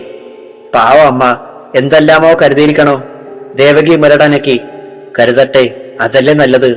പാവം കൗസല്യാമ്മ, കാർത്തിക പറഞ്ഞു. ഈ ഉള്ളോള് ധനം ഉരുകുകയാണ് കൊച്ചമ്പ്രാട്ടി. പന്തക്കാല് വെച്ചതോടെ അടിയന്റെ ഉറക്കം പോയിരിക്കണോ? ദേവകിയുടെ സ്വരത്തിൽ വിഷാദം. ഏയ്, എന്തിനാ? വേണ്ടാത്തതൊക്കെ ചിന്തിക്കണേ ദേവമ്മേ. എനിക്കൊരു വേവലാതിയുമില്ലല്ലോ. കൊച്ചമ്പ്രാട്ടിക്കത് പറയാൻ എളുപ്പമാ, എന്നെക്കൊണ്ടാവൂല. ദേവകിയുടെ ശബ്ദം വിറച്ചുപോ. മംഗലം കെങ്കേമമാക്കാനുള്ള പുറപ്പാടാ കോലോത്ത്, ഇല്ലേ ദേവുമേ? പന്തക്കാല് നാട്ടാൻ ഇത്രയും പേരെത്തിയാലെ കൊണ്ട് മംഗലത്തിന് എന്താവും കഥ? കാർത്തികയുടെ ചോദ്യം ദേവകിയെ ഉലച്ചു കളഞ്ഞു. ഈ കൊച്ചു തമ്പ്രാട്ടിയുടെ ഒരു തമാശ നേരം. 8 ദിക്കുത്സവമാവുന്ന നാൾ ഈ മണപ്പന്തലിൽ വെച്ച് എന്റെ കൊച്ചു തമ്പുരാൻ എന്നെ മംഗലം കഴിക്കണത് ദേവുമേ ഒന്ന് ചിന്തിച്ചു നോക്കിയേ. കാർത്തികയുടെ നിറഞ്ഞ ചിരിയോടെയുള്ള വാക്ക് കേട്ട് ദേവകി നടുങ്ങിപ്പോയി. വാക്കുകൊടുത്തു തമ്പ്രാനെ, വല്യമ്പ്രാന് അടിയൻ. നിർവികാരനായി അപ്പുക്കുട്ടി രാമവർമ്മന്റെ മുന്നിൽ മനസ്സ് തുറന്നു. ഉള്ളിൽ വല്ലാത്തൊരു തീപ്പൊരി വീണതുപോലെ രാമവർമ്മൻ അപ്പുക്കുട്ടിയെ നോക്കി ചോദിച്ചു. എങ്ങനെ? നടുവിലേടത്തെ തമ്പ്രാട്ടിക്ക് മംഗലം ചെയ്യുന്നയാളിന്റെ തല കൊയ്തെടുക്കാമെന്ന്. അല്ലേൽ അടിയന്റെ തല ഈ കോലത്തെ ഉമ്മറപ്പടിയിൽ ഉണ്ടാവുമെന്ന്. അല്ലാണ്ട് അടിയൻ എന്താ പറയണ്ടേ? അടിയന്റെ ഈ തല കഴുത്തിലിരിക്കണത് അവിടുത്തെ കാരണം കൊണ്ടല്ലേ. അത് പോകുന്നുവെങ്കിൽ എനിക്ക് പെരുത്ത സന്തോഷമേ ഉള്ളൂ. അതിനു മുമ്പേ അടിയന് ചെയ്യാൻ ചിലത് കൂടണ്ട് ബാക്കി. രാമവർമ്മൻ അപ്പുക്കുട്ടിയെ അടിമുടിയൊന്ന് ശ്രദ്ധിച്ചു. ബുദ്ധിയും തന്ത്രവും ദിശ തെറ്റാതെ പ്രവേശിക്കാൻ അറിയാവുന്ന ഒരു പടയാളി ജന്മം കൊണ്ട് കീഴാളനായിപ്പോയി എന്നതൊഴിച്ചാൽ അപ്പുക്കുട്ടിക്കൊപ്പം നിർത്താൻ വേറൊരുത്തനില്ല. രാമവർമ്മൻ ചെറുതായൊന്ന് മന്ദഹസിച്ചു. അപ്പുക്കുട്ടി, നിന്റെ തല ഈ കഴുത്തിൽ തന്നെ ഉണ്ടാവും. ഈ കൊച്ചു തമ്പുരാന്റെ ശരീരത്തിൽ ജീവൻ തുടിക്കുവോളം നിന്നെ എനിക്ക് വേണം, ഈ കലയ്ക്ക് വേണം, കോലത്തിന് പ്രത്യേകമായും. വലിയ തമ്പുരാന്റെ തീരുമാനം ഒരിക്കൽ നമ്മൾ മാറ്റിയില്ലേ, ഇനിയും അത് ഉണ്ടാവും. സമാധാനത്തോടെ അടുത്ത കാര്യത്തിലേക്ക് കടക്കുക. നടുവിലേടത്ത് പന്തൽ കാൽ നാട്ടിക്കഴിഞ്ഞു. വൈകാതെ തേവലക്കരയിലും അതുണ്ടാവും. മംഗലം നിന്ന് പോകാൻ അവർ അനുവദിക്കില്ല. നിശ്ചയിച്ച മുഹൂർത്തത്തിൽ വേറെ ഒരു പുരുഷൻ ആ തമ്പുരാട്ടിക്കുട്ടിയെ സ്വന്തമാക്കും. നമ്മൾ ഉണരേണ്ട നേരമായതുപോലെ തോന്നുന്നു. രാമവർമ്മന്റെ വാക്കുകൾ കേട്ട് അപ്പുക്കുട്ടി ഒന്നുണർന്നു. പഴയൊരു പകയാണ് വല്യമ്പ്രാന്റേത്. ഇങ്ങനെ തീരാത്ത പകയും തലവെട്ടലുമായി കഴിയണോ? ഒരറുതി വരുത്താനൊക്കില്ലേ തമ്പ്രാനെ? അപ്പുക്കുട്ടി ചോദിച്ചു. കാരണവന്മാർ ഉണ്ടാക്കി വെച്ച തീരാത്ത പ്രതികാരം അവസാനിപ്പിക്കാൻ ഒരു പോംവഴി അതകലെയാണ്, അകലെ. രാമവർമ്മൻ ആരോടൊന്നില്ലാതെ പറഞ്ഞു. നടുവിലേടത്തെ തമ്പ്രാട്ടിയെ കൊച്ചമ്പ്രാൻ കൈപിടിച്ചു കൊണ്ടുവരാനായാല് പക്ഷെങ്കി ഈ പോര് ഒടുങ്ങുമോന്ന അടിയന്റെ സംശയം. അപ്പുക്കുട്ടി പറഞ്ഞു. ഇല്ല, ഒടുങ്ങില്ല. പക ഇരട്ടിക്കുക തന്നെ ചെയ്യും. തലമുറകളോളം. എന്നാലും എന്റെ തീരുമാനത്തിലൊരു മാറ്റം വരില്ല. നേരിടുക തന്നെ. രാമവർമ്മൻ പല്ലുറുമി. അടിയനൊരു തോന്നല്. കൊച്ചമ്പ്രാട്ടി മനസ്സ് വെച്ച നടുവിലേടത്ത് നിന്ന് പുറത്തു വരാനാ കൊണ്ടാവും. പുറത്തു വന്നാല് തമ്പ്രാൻ കൊച്ചമ്പ്രാട്ടീനെയും കൊണ്ട് രക്ഷപ്പെട്ടോണം. തമ്പ്രാൻ മലയിൽ എത്തിയാ പിന്നെ നമ്മുടെ മലജാതിക്കാരുണ്ട്, അവരെ നോക്കിക്കൊള്ളും. എങ്ങോട്ടെങ്കിലും പോവാമോ തമ്പ്രാനെ, തമ്പ്രാട്ടീനെയും കൊണ്ട്? അപ്പുക്കുട്ടിക്കറിയാം അത് നടക്കില്ലെന്ന്. എങ്കിലും മനസ്സിൽ തോന്നിയത് പറഞ്ഞുവെന്നേയുള്ളൂ. രാമവർമ്മൻ അപ്പുക്കുട്ടിയെ നിശബ്ദനായി നോക്കി. അപ്പുക്കുട്ടി തുടർന്നു. ഒത്തിരി എണ്ണത്തിന്റെ തലയേറ്റ് വീണെന്ന് വരും, അങ്ങേക്കരയിലും ഇങ്ങേക്കരയിലുമായിട്ട്. എന്നാലും നിങ്ങളുടെ രണ്ടാളുടെയും തല കഴുത്തിലുണ്ടാവും. അപ്പുക്കുട്ടിക്ക് ജീവനുള്ളത് വരെ. എന്താ തമ്പ്രാനെ, നടത്താവോ? അപ്പുക്കുട്ടി കൊച്ചു തമ്പുരാന്റെ മുഖത്തേക്ക് നോക്കി. അത് നടക്കില്ല അപ്പുക്കുട്ടി. അങ്ങനെ നാലാൾ അറിയാണ്ട് ഇറങ്ങി വരണവളല്ല നടുവിലേടത്തെ കൊച്ചു തമ്പുരാട്ടി. എതിരാളിയുടെ തല കൊയ്ത് ആ ചോരയിൽ ചവിട്ടി വരുന്ന ചങ്കറപ്പുള്ള കൊച്ചു തമ്പുരാട്ടി. എന്തിന് ഈ ഉള്ളവനും? നേരിടുക, നേരിട്ട് സ്വന്തമാക്കുക. അത് തന്ത്രപൂർവമായിരിക്കണം, മറിച്ചൊന്നില്ല. രാമവർമ്മന്റെ ശബ്ദം ഉറച്ചതായിരുന്നു. അപ്പുക്കുട്ടിക്ക് ആ തീരുമാനത്തിന്റെ ആഴം ശരിക്കും ബോധ്യമായതുപോലെ. അടിയൻ വെറുതെ പറഞ്ഞേ ഉള്ളൂ, ആ വഴിക്കും തയ്യാറാണെന്ന് മാത്രം. തമ്പ്രാൻ എന്ത് കൽപ്പിക്കണോ അത് അടിയൻ നടത്തിയിരിക്കും. അപ്പുക്കുട്ടിയുടെ സ്വരത്തിന് വല്ലാത്ത മൂർച്ച. അപ്പുക്കുട്ടി, നിനക്കുമുണ്ടൊരു ജീവിതം. നിന്നെയോർത്ത് ഒരു പാവം പെണ്ണ് ഇക്കരയിലുണ്ട്. മറക്കണ്ട ആ ചീലിക്കുട്ടി. രാമവർമ്മന്റെ വാക്കുകൾ അപ്പുക്കുട്ടിയുടെ മനസ്സിൽ കൊണ്ടു. അടിയന് അങ്ങനെ ഒരാശയൊന്നും വലുതായിട്ടില്ല തമ്പ്രാനെ. ചീരുവിനെ ഇഷ്ടമാണ്, അത്രയുള്ളൂ. ഈ കഴുത്തിൽ നിന്ന് തല എപ്പോൾ അറ്റുവീഴുമെന്ന് നിശ്ചയമില്ലാത്ത അടിയന് എന്ത് ജീവിതം തമ്പ്രാനെ? എന്റെ ആശ ഒന്നേ ഉള്ളൂ, കൊച്ചു തമ്പുരാനും നടുവിലെടുത്ത തമ്പ്രാട്ടിയും ഒന്നാവണം. വികാര വായ്പോടെ അപ്പുക്കുട്ടി പറഞ്ഞു വെച്ചു. രാമവർമ്മൻ തമ്പുരാൻ അപ്പുക്കുട്ടിയുടെ തോളത്ത് കൈവച്ചു. ഈ കൊച്ചു തമ്പുരാനി കോലത്ത് വാഴുമെങ്കിൽ ചീരുവും നീയും ഒരുമിച്ചുണ്ടാവും, അത് മറക്കണ്ട. അപ്പുക്കുട്ടി നിശബ്ദനായി പോയി. നേർത്ത നിലാവിന്റെ അരണ്ട നാട്ടുവെളിച്ചം വീണ നാട്ടുപാതയിലൂടെ അതിവേഗത്തിൽ നടന്നു നീങ്ങുന്ന ഒരാൾ രൂപം പാറക്കുട്ടിയുടെ വീടിന് മുന്നിലെത്തി നിന്നു. മുറ്റത്ത് കയറി വാതിൽക്കലേക്ക് നടന്നു നീങ്ങി. അടഞ്ഞിരുന്ന വാതിലിൽ പതിയെ മുട്ടി. അല്പം കഴിഞ്ഞപ്പോൾ പാറക്കുട്ടി വാതിൽ പതിയെ തുറന്നു. പാറു, ഞാനാ, പിള്ള അദ്യം. കണ്ടംകുളത്ത് പിള്ളയുടെ പതിഞ്ഞ സ്വരം. പാറക്കുട്ടി ഞെട്ടി. ഈ നേരത്തെ ഇതിയാൻ എന്തിനിങ്ങോട്ട് കെട്ടിയെടുക്കണം? അവൾ മനസ്സിൽ പുലമ്പി. ശു, അങ്ങുന്നേ, ഈ രാത്രിയില് വേണ്ടായിരുന്നു. എനിക്കെന്ന് വിലക്കമാ, അങ്ങൊന്ന് പൊയ്ക്കോളിൻ. അവൾ ധൃതിയിൽ പറഞ്ഞ് ഒഴിയാൻ നോക്കി. ഓ, അതൊന്നും സാരമില്ല. എത്ര നാളെന്ന് വെച്ചാ കാത്തിരിക്കണേ? ഒന്ന് മനസ്സ് വെക്കടി കുട്ടിയെ. വേണ്ട വേണ്ട, ഞാനില്ലേ, നിങ്ങളെ പൊയ്ക്കോളിൻ അങ്ങുന്നേ. പറഞ്ഞ് മുഴുമിക്കും മുമ്പേ മുറ്റത്ത് രണ്ടുപേർ ചാടി വീണിരുന്നു. പിടിച്ചു കെട്ടവനെ, ഒരു ശബ്ദമുയർന്നു. അത് പണിയന്റേതായിരുന്നു. രാവിൽ പാറക്കുട്ടിയുടെ വീടിന് ചുറ്റും കാവൽ നിന്നിരുന്ന പണിയനും സംഘവും നിമിഷ നേരത്തിനുള്ളിൽ തന്നെ കണ്ടംകുളത്ത് പിള്ളയുടെ മേൽ ചാടി വീണു. ആരാടാ നീയൊക്കെ? ഞാൻ ആരാണെന്നറിയാവോ? വെച്ചേക്കില്ല ഒരുത്തനെ. കണ്ടംകുളത്ത് പിള്ള കുതിറിമാറാൻ ശ്രമിക്കുന്നതിനിടയിൽ അയാളുടെ ശരീരം കയറുകൊണ്ട് വരിഞ്ഞു മുറുക്കിയിരുന്നു. അന്താളിപ്പോടെ പാറക്കുട്ടി നിന്ന് തേങ്ങി. ഇനിയെന്ത് ചെയ്യും? കൊച്ചു തമ്പുരാന്റെ ആളുകളാണ്, രക്ഷയില്ല. തന്റെ തല പോയത് തന്നെ. എന്റെ ഭഗവതി, എല്ലാം പോയോ? പാറക്കുട്ടി തലയിൽ കൈവച്ച് തേങ്ങി നിലത്തിരുന്നു പോയി. പണിയനും സംഘവും ഇരയെ കിട്ടിയ സന്തോഷത്തിൽ കണ്ടംകുളത്ത് പിള്ളയെ കയറിൽ വരിഞ്ഞു വലിച്ച് നടത്തിച്ച് നാട്ടുവഴിയിലേക്ക് ഇറങ്ങി. വിടിനടാ എന്നെ, വിടിനടാ കൊല്ലാപ്പാവും. പിള്ളയുടെ മുതുകിൽ അതിശക്തമായ ഒരു തൊടിയേറ്റു. പിള്ളയൊന്ന് പിടഞ്ഞു. പിടിപ്പെട്ടിരിക്കണോ, ഇനി രക്ഷയില്ലെന്ന തോന്നൽ അയാളെ തളർത്തി. എന്നെ വെട്ടേക്കിനെ, ഇനി ഈ ഭാഗത്തേക്ക് വരൂല. നാട്ടാരറിഞ്ഞാലെ കൊണ്ട് നാണക്കേടാ. ഇങ്ങക്ക് എന്ത് വേണേലും തരാം, വിട്ടേക്കിന്. പിള്ള കേണു. ചിലക്കാണ്ടിരിക്കടാ നായേ. എന്താ വേണ്ടെന്ന് കൊച്ചു തമ്പുരാൻ പറയും, അതുവരെ നിന്നെ വിടുന്ന പാടില്ല. നാട്ടുവഴിയുടെ ഓരത്തെ തെങ്ങിൻ ചുവട്ടിലെത്തിച്ച പിള്ളയെ ഒരു തെങ്ങിൽ കയറുകൊണ്ട് വരിഞ്ഞു മുറുക്കി കെട്ടിവെച്ചു. പണിയന്റെ ശബ്ദമുയർന്നു. പുലർച്ചെ തമ്പുരാൻ എത്തും വരെ കാത്തോണം, ചുറ്റും കാത്തോണം. ആര് വന്നാലും വിടണ്ട. വരണോന്റെ ഗതി ഇതാവണം. പറഞ്ഞത് മറക്കണ്ട. പണിയന്റെ നിർദ്ദേശം മറ്റുള്ളവർ അനുസരിച്ചു. അവർക്കതേ അറിയാവൂ. സംഘത്തലവൻ പണിയൻ പറയുന്നതെന്തോ അത് മാത്രം. പണിയൻ അരണ്ട നിലാവിൽ നാട്ടുവഴിയുടെ അരികു പറ്റി അതിവേഗത്തിൽ കോലോത്തേക്ക് ഓടി. അങ്ങിങ്ങ് കുറുക്കന്റെ ഓരിയും നായ്ക്കളുടെ കുരയും ഉയർന്നു കേട്ടു.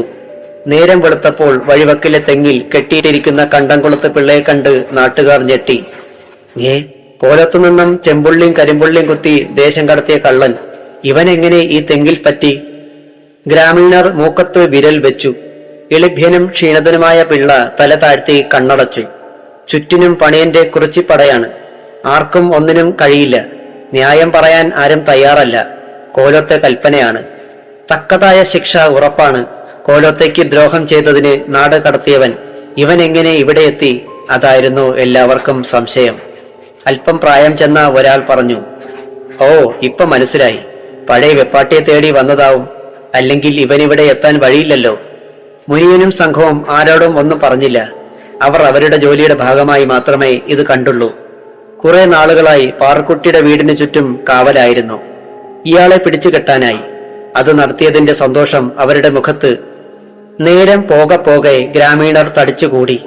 വന്നവർ പുച്ഛത്തോടെ കണ്ടംകുളത്ത് പിള്ളയുടെ നേർക്ക് കാർക്കിച്ചു തുപ്പി കടന്നുപോയി. നന്നായി, ചെമ്പല്ലിപ്പുഴയിലെ മുതലകൾ പട്ടിണിയായിരുന്നു, അതുങ്ങൾക്ക് ഒരു ശാപ്പാടായി. എത്ര പാവപ്പെട്ടവരെയാ ഇവനും കൂട്ടരും കഴുത്തുവെട്ടി പുഴയിൽ എറിഞ്ഞിരിക്കണത്. എന്നായാലും കൂലി കെട്ടാണ്ടിരിക്കോ? കണ്ടവർ പറഞ്ഞ് കാർക്കിച്ചു തുപ്പി കടന്നുപോയി.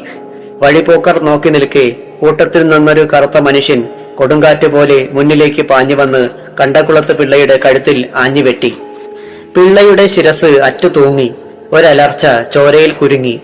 കെട്ടിവെച്ചിരുന്ന ശരീരമൊന്ന് പിടഞ്ഞു. കഴുത്തിൽ നിന്നും ചോര ചീറ്റിയൊഴുകി. കൂടി നിന്നവർ അന്തം വിട്ടുപോയി. ചോര ഇറ്റി വീഴുന്ന വെട്ടുകത്തിയുമായി അയാൾ നിന്ന് കിതച്ചു. മുനിയനും സംഘവും ഒരു നിമിഷമൊന്ന് പതറി.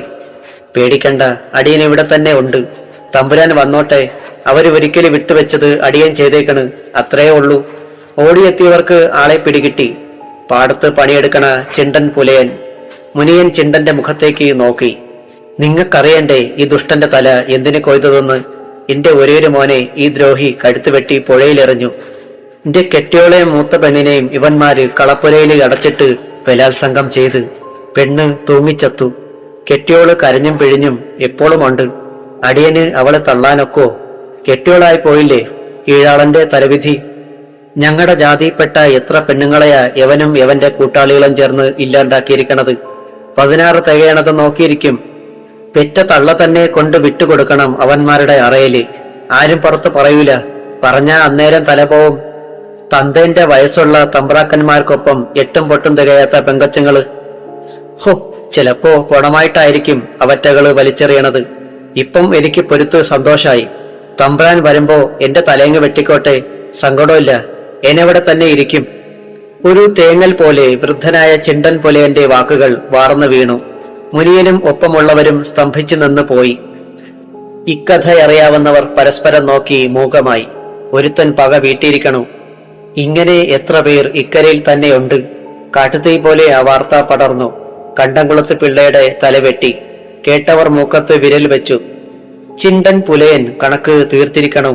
എത്രയോ കാലത്തെ കാത്തിരിപ്പാണെന്ന് അറിയാവുന്നവർ തമ്മിൽ പറഞ്ഞു. നടുവിലേടത്ത് കൊച്ചയ്യനും ശങ്കുപിള്ളയും വീരാനും അതറിഞ്ഞ് ശരിക്കും നടങ്ങി. വിശ്വസിക്കാൻ പറ്റണില്ല. തങ്ങളുടെ തലയാണ് അറ്റ് വീണതെന്നൊരു തോന്നൽ അവരെ വല്ലാതെ ഭയപ്പെടുത്തുകയായിരുന്നു. ഇത്ര വേഗം ഇങ്ങനെ സംഭവിക്കുമെന്ന് കരുതിയില്ല അവർ. ഒളിവി ജീവിതം കഴിഞ്ഞ് നടുവിലേടത്ത് ഒരു അഭയം കിട്ടിയ നേരം പഴയ വെപ്പാട്ടിയുടെ അടുത്ത് പാത്തും പതുങ്ങിയും ചെന്നതിന്റെ ഫലം. അവൾ ഒറ്റുകൊടുത്തതാകുമോ? ശങ്കുപിള്ളയുടെ സംശയം. പാറുക്കുട്ടി അവൾ അതിന് കൂട്ടുനിന്നെങ്കിൽ അവളെ വിട്ടുവെച്ചുകൂടാ. ബീരാന്റെ ശബ്ദമുയർന്നു. നടുവിലേടത്തെ ഇളമറ തമ്പുരാട്ടിയുടെ മംഗലം ക്ഷണിച്ചുകൊണ്ട് നാനാദേശത്തേക്കും ആളെത്തിക്കൊണ്ടിരുന്നു. അടുത്ത ബന്ധുക്കളും തായ്വഴിക്കാരുമെല്ലാം അറിഞ്ഞും കേട്ടും പോലോത്തേക്ക് അടിയന്തര വിശേഷം അന്വേഷിച്ച് എത്തിത്തുടങ്ങി. പൂമുഖത്ത് വിശ്രമിച്ചിരുന്ന മാനദേവരാജയുടെ മുന്നിൽ ഓച്ചാനിച്ചു നിന്ന ഓലവെട്ടുകാരൻ മാദേവൻ പഞ്ചപുച്ഛമടക്കി പറഞ്ഞു, അടിയന്റെ ചെവിയിലൊരു വിവരമെത്തി. അതറിയിക്കാനാണ് അടിയൻ ഇത്തിടം വരെ പാതിയിൽ നിർത്തി. എന്താ മാദേവ, സുഖം തന്നെയല്ലേ? മംഗലം കഴിയും വരെ ഇവിടെ ഉണ്ടാവണം. മാനദേവരാജ മുറുക്കാൻ തുപ്പിയിട്ട് പറഞ്ഞു. ഉണ്ടാവാമേ അടിയൻ. ഒരു കാര്യം അറിയിക്കണമായിരുന്നു. മാനദേവരാജ ശ്രദ്ധിച്ചു. എന്താ, പറഞ്ഞോളൂ. അടിയൻ കേട്ടപ്പോ വല്ലാണ്ട് തോന്നി. ഒന്നും നടക്കൂല, എന്നാലും ഒരു കണ്ണ് വേണം. മാദേവൻ പരുങ്ങി. തെളിച്ചങ്ങട് പറയാ മാദേവ, രാജ നിർബന്ധിച്ചു. അടിയൻ മംഗലം കഴിയുമ്പോ പുതുതമ്പ്രാനെ കൈത്ത് വെട്ടാനെ കൊണ്ട് നീലിമംഗലത്തുകാര് കോപ്പ് കൂട്ടണുണ്ട്. പഴയ കണക്ക് തീർക്കാനെ കൊണ്ട്. മുക്കിയും മൂളിയുമാണ് മാദേവൻ അത്രയും പറഞ്ഞൊപ്പിച്ചത്. മാദേവന്റെ വാക്കുകൾ കേട്ട് ഒരു നിമിഷമൊന്ന് നടുങ്ങി വലിയ തമ്പുരാൻ. മാദേവൻ ബാക്കി കൂടെ പറഞ്ഞു. നീലിമംഗലത്തെ വലിയ തമ്പുരാൻ കാര്യക്കാരന് ഉത്തരവ് കൊടുത്തിരിക്കണമെന്ന നെല്ലുകുത്തിക്കാരി പെണ്ണ് പറഞ്ഞത്. സൂക്ഷിക്കണം തമ്പ്ര. ഇവിടത്തെ ഉപ്പും ചോറും തിന്നണ അടിയന് കേട്ടപ്പോ തന്നെ പേടി തോന്നിപ്പോയി. അതുകൊണ്ട് അറിയിച്ചതാണേ. ഒരുവിധം മാദേവൻ അക്കാര്യം പറഞ്ഞപ്പിച്ചു. മാനദേവരാജ സകല നാടികളും തളർന്ന പോലെ ഒന്നിരുന്നു. മനസ്സിൽ പതിറ്റാണ്ടുകൾക്ക് മുമ്പുള്ള ആ സംഭവം തെളിഞ്ഞു വന്നു. നീലിമംഗലത്തെ വലിയ തമ്പുരാന്റെ ഏട്ടന്റെ ഏകമകൾ മംഗലം കഴിഞ്ഞ് മടങ്ങുന്ന നേരത്തായിരുന്നു അത് നടന്നത്. മനഃപൂർവമായ ഒരു സംഭവമായിരുന്നില്ല. എങ്കിലും ഏറ്റുമുട്ടലിൽ പുതുമണവാളന്റെ തലയറ്റ് വീണു. പെണ്ണ് വിധവയുമായി. അന്നവർ ഒരു ശപഥമെടുത്തിരുന്നു, ഈ കോവിലകത്തൊരു വിധവയുടെ കണ്ണുനീർ വീഴിക്കുമെന്ന്. പതിറ്റാണ്ടുകൾക്ക് ശേഷം അതിനുള്ള നേരം ഒത്തുവന്നിരിക്കുകയാണ് ഇപ്പോൾ. തടുക്കണം, തടുത്തേ തീരൂ. അതിനായി എത്ര തലയേറ്റ് വീണാലും വേണ്ടില്ല. വലിയ തമ്പുരാൻ ഗർജിച്ചു. ആരവിടെ? കോവിലകമൊന്ന് കിടുങ്ങിയോ? ഒരു ബാല്യക്കാരനെത്തി. ശന്തനുവിനെ വരാൻ പറയി. അയാൾ പോയി. അല്പം കഴിഞ്ഞ് ശന്തനുവർമ്മയെത്തി. അച്ഛൻ തമ്പുരാൻ വല്ലാതെ വികാരധീനനായി പൂമുഖത്ത് ഉലാത്തുകയാണ്. എന്തുണ്ടായി? ഒരു നിശ്ചയവുമില്ല. അറിഞ്ഞോ നീ? മംഗലം കഴിയണ നേരത്ത് മിന്നുകെട്ടുന്ന പുതുതമ്പുരാന്റെ തല കൊയ്യാൻ നീലിമംഗലത്ത് അച്ചാരം കൊടുത്തു കഴിഞ്ഞിരിക്കണം. ഈ കോലത്ത് ഒരു വിധവയുടെ കണ്ണുനീര് വീഴാനെ കൊണ്ടുള്ള പഴയൊരു കണക്ക് തീർക്കല്. വികാര വിവശനായി വലിയ തമ്പുരാൻ പറഞ്ഞു നിർത്തി. ശന്തനുവർമ്മയാകെ മരവിച്ചതുപോലെ. എന്തായി കേൾക്കണത്? കുഞ്ഞുപെങ്ങൾ ഇളമുറ തമ്പുരാട്ടിയുടെ കഴുത്തിൽ മിന്നുകെട്ടുന്നവന്റെ തല വെട്ടുകയോ? കുഞ്ഞുപെങ്ങൾ വിധവക്കോലത്തിൽ നിൽക്കുകയോ? താങ്ങാനായില്ല ശന്തനുവർമ്മയ്ക്ക്. അച്ഛാ, ഇതെങ്ങനെ? അറിവ് കിട്ടി. നമ്മുടെ ഉപ്പും ചോറും തിന്നുന്നവർ ഇതറിഞ്ഞാലെ കൊണ്ടിവിടെ എത്തിക്കൊണ്ടിരിക്കുക. നന്നായി നേരത്തെ അറിയാനായത്. ഓലവെട്ടുകാരൻ മാധേവൻ അപ്പുറത്തുണ്ടാവും. വിശദമായി ചോദിച്ചറിയുക. ഒരു കാറ്റുപോലും ഈ സംഭവം അറിയണ്ട. വേഗം ഒരു തീരുമാനത്തിലെത്തുകയും വേണം. പോയി വരിക, വലിയ തമ്പുരാൻ ആജ്ഞാപിച്ചു. കണ്ടംകുളത്ത് പിള്ളയുടെ തലയേറ്റ് വീണിട്ട് നാളുകളായിട്ടില്ല. ഇതൊരു തുടക്കമായി കൂടെന്ന് ആര് കണ്ടു? ശന്തനുവർമ്മയ്ക്ക് മുന്നിൽ കൊച്ചയ്യപ്പനും ബീരാനും ശങ്കുപിള്ളയും ഓച്ചാനിച്ചു നിന്നു. മാദേവൻ പതിഞ്ഞ സ്വരത്തിൽ താൻ അറിഞ്ഞത് മുഴുവൻ അവർക്ക് മുന്നിൽ പറഞ്ഞു തീർത്തു. തമ്പ്രാനെ, അടിയന്റെ തല അവരറിഞ്ഞാലെ കൊണ്ട് കഴുത്തിലുണ്ടാവൂല. മാദേവൻ ഭയഭക്തിയോടെ പറഞ്ഞു. നീ പേടിക്കണ്ട, ഞങ്ങളുണ്ട്. ശന്തനുവർമ്മ സമാധാനപ്പെടുത്തി. ആളയച്ചു വരുത്തിയ വേലുക്കുറുപ്പും അയാളുടെ അതിവിശ്വസ്തരായ ഇല്ലിക്കൽ രാമനും മേടയിൽ കൊച്ചുകുറുപ്പും ശന്തനുവർമ്മയ്ക്ക് മുന്നിൽ തെല്ലുഗൗരവത്തിൽ തലയെടുത്തു നിന്നു. ഇവർ മൂവരും കായബലത്തിലും അക്രമപ്രവർത്തികൾക്കും മുൻപന്തിയിലായിരുന്നു. അനേകമെണ്ണത്തിന്റെ തല കൊയ്തവർ. ഏതു പാതിരാത്രിയിലും ഏത് പാതാളത്തിലുമെത്തി കൃത്യം നടത്താൻ കെൽപ്പുള്ളവർ. ഉത്തരവിട്ടാലും തമ്പുരാനെ, പിന്നത്തെ കാര്യം ഞങ്ങൾ ഏറ്റിരിക്കണം. വേലുക്കുറുപ്പ് കണ്ഠശുദ്ധി വരുത്തി പറഞ്ഞു. നമുക്ക് വേണ്ടത് നീലിമംഗലത്തെ ഇളമുറക്കാരൻ രാമവർമ്മന്റെ തലയാണ്. അതറ്റ വീണാലെ കൊണ്ട് നീലിമംഗലത്തുകാരുടെ കഥ തീരും. പിന്നെ ആ കീഴാളൻ ഒരുത്തന്റെയും. താമസം വേണ്ട. ഇതാ, ഇവരെ കൂടി കൂട്ടിക്കോളൂ. നീലിമംഗലത്തിന്റെ മുക്കും മൂലയും വളവും തിരിവും കാടും മേടും നന്നായി വശമുള്ളവർ, ഒരു അവസരത്തിനായി കാത്തിരിക്കുന്നവർ, എന്തിനും ഏതിനും തയ്യാറുള്ളവരും. ശന്തനുവർമ്മ, കൊച്ചയ്യപ്പൻ, ബീരാൻ, ശങ്കുപിള്ള എന്നിവരെ അവർക്ക് പരിചയപ്പെടുത്തി. ഒരുപാട് നാളായിരിക്കണോ ഇച്ചിരി ചോര മണമടിച്ചിട്ട്? തമ്പുരാൻ വിഷമിക്കണ്ട. ഇവിടത്തെ കൊച്ചു തമ്പുരാട്ടിയുടെ കഴുത്തിൽ മംഗലം ചാർത്തണ മിന്ന് ആയുഷ്കാലം മുഴുവനുമുണ്ടാവും. അതിനായി എത്ര തല പോയാലും. വേലുക്കുറുപ്പ് പറഞ്ഞു, ഒരു ശപഥം പോലെ. ആൾ എത്രയെന്ന് വെച്ചാ കൂട്ടിക്കൊള്ളുക. തന്ത്രം പിഴയ്ക്കരുത്, ശ്രദ്ധിക്കണം. ശന്തനുവർമ്മ ഓർമ്മിപ്പിച്ചു. വേലുക്കുറുപ്പിനിന്നോളം തന്ത്രം പിഴച്ചിട്ടില്ല തമ്പുരാനെ, പിഴയ്ക്കുകയുമില്ല. വേലുക്കുറുപ്പ് ഒന്നമർത്തിച്ചിരിച്ചുകൊണ്ട് തുടർന്നു. തമ്പുരാന് അക്കാര്യം നല്ല നിശ്ചയമുണ്ടാവുമല്ലോ. അർത്ഥം വെച്ചയാൾ ശന്തനുവർമ്മയെ ഒന്നു നോക്കി. നടുവിലെടുത്ത് കോവിലകം വിസ്തൃതിപ്പെടുത്താൻ കൊടുത്തും കൊണ്ടും കൊന്നും ഒരുപാട് പയറ്റിയതാണ് വേലുക്കുറുപ്പ്. കുറെ നാളായി വിശ്രമത്തിലായിരുന്നു. വീണ്ടും ഒരംഗത്തിന് തമ്പുരാൻ കൽപ്പിച്ചിരിക്കണോ? ഏറ്റെടുക്കുന്ന ജോലി ആത്മാർത്ഥമായും ചെയ്യുക എന്നതിൽ കുറുപ്പിന് വിട്ടുവീഴ്ചയുമില്ല. നടുവിലേടത്തുകാർക്ക് മാത്രമല്ല, കരയിലെ ദേശത്തെ അനേകം പ്രഭു കുടുംബങ്ങളിൽ കുറുപ്പ് ഒരു കഥാപാത്രമാണ്. അന്നും ഇന്നും ഒരുപാട് ചെറുമികളെ കശക്കി അനുഭവിച്ചിട്ടുണ്ട്. പ്രഭു കുടുംബങ്ങളിൽ പല അകത്തമ്മമാരെയും കൈകാര്യം ചെയ്യുന്നതിൽ കേമൻ. ശരീരത്തിൽ വെട്ടും കുത്തുമേറ്റ തഴമ്പുകൾ ഏറെ. കുറുപ്പിനെ നേരിട്ട് നിൽക്കാൻ കെൽപ്പുള്ളവർ ചുരുക്കം. 2-3 ഭാര്യമാർ, അതിലുള്ള മക്കൾ, വെപ്പാട്ടികൾ, സ്വന്തം ഭവനം, കൃഷിസ്ഥലം, കന്നുകാലികൾ ഒക്കെ സ്വന്തമായുള്ളവൻ. പിടിച്ചെടുത്തും വെട്ടിപ്പിടിച്ചും സ്വന്തമാക്കിയവൻ. അവർ അവിടെ വെച്ച് പിരിഞ്ഞു. ആനക്കൊട്ടിലിന്റെ പിന്നാമ്പുറത്തെ ലായത്തിൽ വെച്ചായിരുന്നു ആ ആലോചനയും തീരുമാനമെടുക്കലും. മുൻപ് പല പദ്ധതികളും ആലോചന നടത്തിയതും തീരുമാനമെടുത്തതും അവിടെ തന്നെയായിരുന്നു. വലിയ തമ്പുരാന്റെ മുന്നിൽ ശന്തനുവെത്തി ഏർപ്പാടായ കാര്യങ്ങൾ വിശദമാക്കി. നടക്കോ അവന്മാരെ കൊണ്ട്? വലിയ തമ്പുരാൻ തലയുയർത്തി ചോദിച്ചു. നടക്കുമച്ച, വേലുക്കുറുപ്പാണ് മുന്നിലുള്ളത്. അയാളേറ്റ ആ കാര്യം നടന്നിരിക്കും. നടക്കണം. പിഴവ് പറ്റിയാലത്തെ സ്ഥിതി അറിയാലോ. ഇവിടെ ഈ പൂമുഖത്ത് ആ 2 തലകളും എനിക്ക് കാണണം. എന്നാലേ ബോധ്യമാവൂ. സമാധാനവും. മുന്നോട്ട് വെക്കണ കാൽ പിന്നോട്ടെടുക്കുന്നവരല്ല നീലിമംഗലത്തുകാര്, മറക്കണ്ട. എടയ്ക്കൽ കോവിലകത്തെ ഇളമുറക്കാരന്റെ മേലും ഒരു കണ്ണ് വേണം, മാനദേവരാജ പറഞ്ഞു വെച്ചു. അസ്വസ്ഥത ആ മുഖത്തു നിന്നും വിട്ടുപോയതുമാതിരി തോന്നിയില്ല ശന്തനുവർമ്മയ്ക്ക്. അച്ഛൻ സമാധാനത്തോടെ ഇരിക്കണം. എല്ലാം ശുഭമായി തന്നെ നടക്കും, ഒരു സംശയവും വേണ്ട, ശന്തനുവർമ്മ പറഞ്ഞു. കാവിൽ ഭഗവതിക്ക് സന്ധ്യയ്ക്ക് വിളക്കേറ്റി തൊഴുകയ്യോടെ നിന്ന് കാർത്തിക മനമുരുകി പ്രാർത്ഥിച്ചു. അമ്മേ, അടിയന്റെ ഇംഗിതത്തിന് കോട്ടം വരുത്തരുതേ.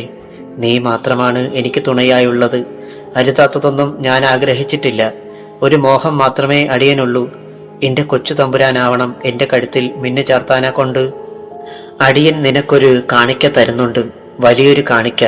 എന്റെ ഭഗവതി, എന്റെ മനസ്സിന് ശക്തി തരണമേ. എന്തുകൊണ്ടോ കാർത്തികയുടെ ശബ്ദം ഒന്ന് പതറിയതുപോലെ കാറ്റ് ശക്തിയായി വീശി. പെട്ടെന്ന് ഭഗവതിക്ക് മുന്നിലെ നിലവിളക്കിന്റെ തിരുനാളമുലഞ്ഞു. അത് കണ്ടുനിന്ന ദേവകി ഞെട്ടി. വിളക്കണയുമോ?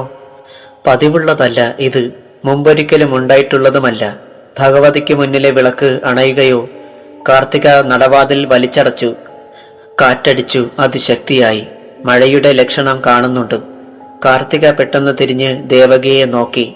ദേവകി സമാധാനിപ്പിച്ചു. വല്ലാണ്ട് കാറ്റടിക്കണോ തമ്പുരാട്ടി? വിളക്ക് കിടമോന്ന് പേടിച്ചു. ഭഗവതി പുരയ്ക്ക് മുന്നിലെ ആൽമരം കാറ്റിൽ ആടി.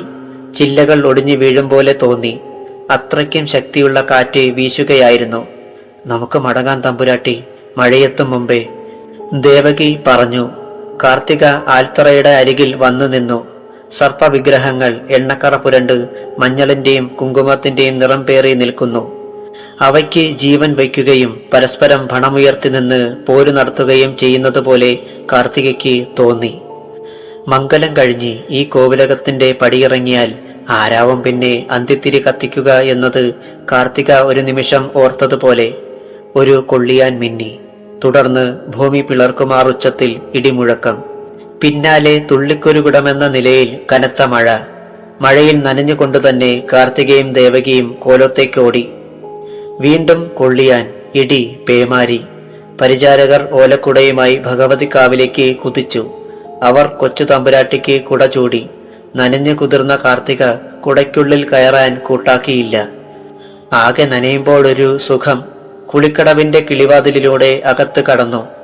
ഇടനാഴിയിലൂടെ നനഞ്ഞൊലിച്ച് ചീരിക്കുട്ടി കാർത്തികയുടെ മുന്നിൽ വന്നു നിന്നു. തമ്പ്രാട്ടി, അടിയൻ. കാർത്തിക തലയുയർത്തി.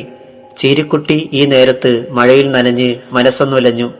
എന്താ ചീരിക്കുട്ടി ഈ സന്ധ്യാനേരത്ത് മഴയില്? കാർത്തികയുടെ മുഖം വികസിച്ചു. ഇപ്പളാ ഓല കൊണ്ടുവന്ന് കൊടുത്തത്. ഉടനെ എത്തിക്കാനെ കൊണ്ട് പറഞ്ഞേക്കണോ? അടിയൻ പിന്നെ നിന്നില്ല, ഓടി ഇവിടേക്ക്. ചീരിക്കുട്ടി വേവലാതിയോടെ മടുക്കത്തിൽ നിന്ന് ഓലയെടുത്തു നീട്ടി. കാർത്തിക അത് വാങ്ങി മാറിടത്തിനുള്ളിൽ തിരുകി. നീ മഴ കഴിഞ്ഞ് പോയാൽ മതി കാർത്തിക. അടിയൻ പുറത്തു തന്നെ ഉണ്ടാവും. മടക്കോലയും കൊണ്ടേ ചെല്ലാവൂ.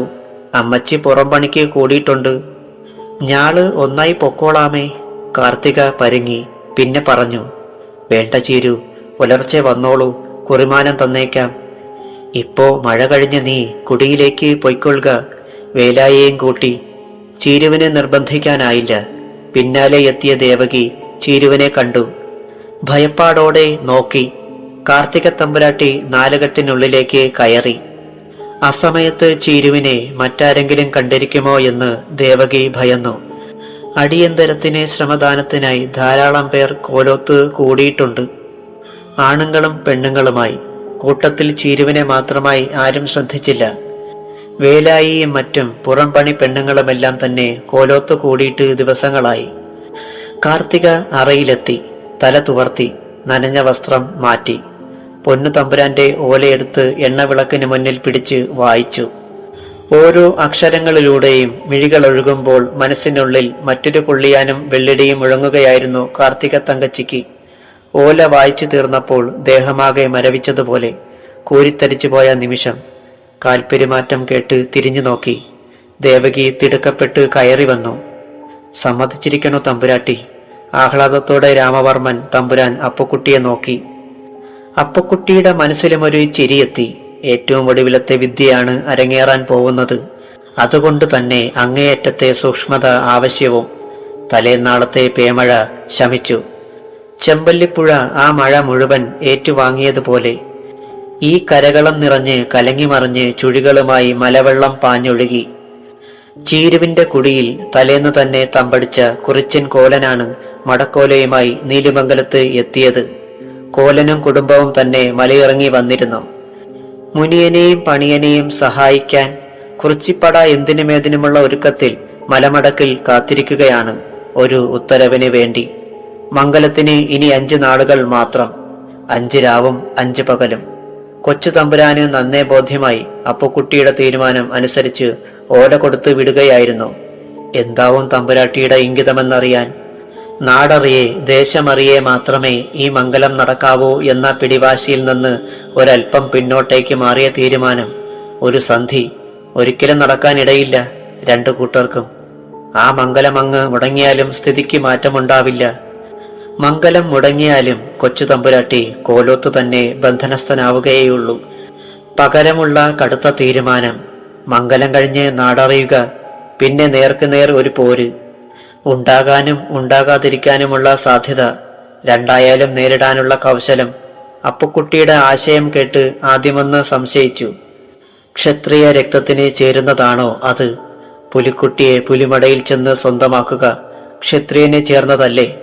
വിശദമായി ഓല കൊടുത്തു വിടുകയായിരുന്നു കാർത്തിക തമ്പുരാട്ടിയുടെ ഇംഗിതം അറിയിക്കാനെ കൊണ്ട്. സമ്മതിച്ച് ഒറ്റ വാചകത്തിലുള്ള മടക്കോലയും വന്നു. ഈ ഉള്ളോളുടെ കഴുത്തില് മിന്നുകെട്ടാൻ ഒരാൾക്കേ വിധിയുള്ളൂ. അത് കൊച്ചു തമ്പുരാന് മാത്രം. നാടറിഞ്ഞോ അല്ലാതെയോ ഏതിനും ഈ തമ്പുരാട്ടി ഒരുക്കമാണ്. നാളും നേരവും അറിയിക്കിൻ. രാമവർമ്മൻ തമ്പുരാന് അത്ഭുതം തോന്നാതിരുന്നില്ല. കൊച്ചു തമ്പുരാട്ടി പിടിവാശി കൈവെടിഞ്ഞതിൽ. ഇഷ്ടപുരുഷനെ സ്വന്തമാക്കാൻ കൗശലവും ആത്മധൈര്യവും ഏതൊരു പെണ്ണിനും ആണിനേക്കാൾ ഒരുപടി മുന്നിലാണല്ലോ. തമ്പുരാട്ടിയായാലും തഴപ്പായിലുറങ്ങുന്നവളായാലും ഇനിയുള്ള ഓരോ ചുവടും നിർണായകമാണ്. 8 ദിക്കും ആഘോഷമാവുന്നൊരു മംഗല നേരത്ത് 1000 കണ്ണുകളുടെയും കൈകളുടെയും നടുവിൽ നിന്ന് മംഗലപ്പെണ്ണിനെ സ്വന്തമാക്കാനുള്ള ധീരതയും തന്ത്രവും ചടുലതയുമാണിനിയുള്ള നാഴികകളിൽ ബാക്കിയുള്ളത്. രാമവർമ്മൻ അപ്പുക്കുട്ടിയെ നോക്കി. എന്തോ ചോദിക്കാനായുമ്പോൾ അപ്പുക്കുട്ടിയുടെ നാവ് ചലിച്ചു. അടിയനിപ്പം സന്തോഷായി തമ്പ്രാനെ. തമ്പ്രാട്ടി സമ്മതിച്ചൂലോ? മേലെക്കൊണ്ട് അടിയൻ നോക്കിക്കോളാമേ. ഒരു പടയാളിയുടെ വാക്കുകളായിരുന്നു അത്. രാമവർമ്മൻ നിശബ്ദനായി അപ്പുക്കുട്ടിയെ നോക്കുക മാത്രം ചെയ്തു. അന്തിയോടടുത്തപ്പോഴാണ് ചീരുവിന്റെ കുടിയിൽ അപ്പുക്കുട്ടി എത്തിയത്. ഒപ്പം പണിയനും മുനിയനും. അപ്പുക്കുട്ടിയെ കണ്ടപ്പോൾ ചീരുവിന്റെ മനസ്സൊന്ന് തണുത്തതുപോലെ. വേവലാതിയിലായിരുന്നു ചീരിക്കുട്ടി. കൊച്ചു തമ്പുരാനും കൊച്ചു തമ്പുരാട്ടിക്കുമിടയിലെ കണ്ണി. കൊച്ചമ്പ്രാട്ടിയുടെ മംഗലമറപ്പിച്ചു. ഗംഗേമമായി നടക്കാനുള്ള ഒരുക്കങ്ങളും തകൃതി. ഇതിനിടയില് കൊച്ചു തമ്പുരാനുമായി എങ്ങനെ മംഗലം നടക്കാനെ കൊണ്ട്? അങ്ങുമെങ്ങും ഓല പറക്കണുണ്ട്. എന്തിനുള്ള പുറപ്പാടാണെന്നറിയാതെ ചീരിക്കുട്ടി പരിഭ്രമത്തിലായിരുന്നു. എന്തോ ഒന്ന് നടക്കാനെ കൊണ്ടുള്ള ഏർപ്പാടുകൾ നടക്കുന്നുവെന്ന് മാത്രം അറിയാം. ചീരുവിന്റെ സഹായമാണ് ഇനി വേണ്ടിയത്. ചെയ്യോ പറയണത് പോലെ? അപ്പുക്കുട്ടി ചോദിച്ചു. അരണ്ട എണ്ണവിളക്കിൽ ചീരുവിന്റെ മുഖം തെളിയുന്നത് അപ്പുക്കുട്ടി കണ്ടു. പറഞ്ഞോളിൻ, എന്താന്ന് വെച്ചാലെ കൊണ്ട് ഏനൊരുക്കാണ്. ചീരിക്കുട്ടി തെളിഞ്ഞ സ്വരത്തിൽ പറഞ്ഞു. വേലായി തള്ള പുറത്തു വന്നു. ഇങ്ങോട്ട് കയറി ഇരിക്കാണ്ട് പുറത്ത് നിന്നേക്കണ്. വേലായി അപ്പുക്കുട്ടിയോടായി പറഞ്ഞു. വേണ്ട, നേരല്ല, ചിലത് പറഞ്ഞേർപ്പാടാക്കാനെ കൊണ്ട്. അപ്പുക്കുട്ടി മുഴുമിക്കും മുമ്പേ വേലായി പറഞ്ഞു. അടിയങ്ങക്ക് പേടിയാവണോ?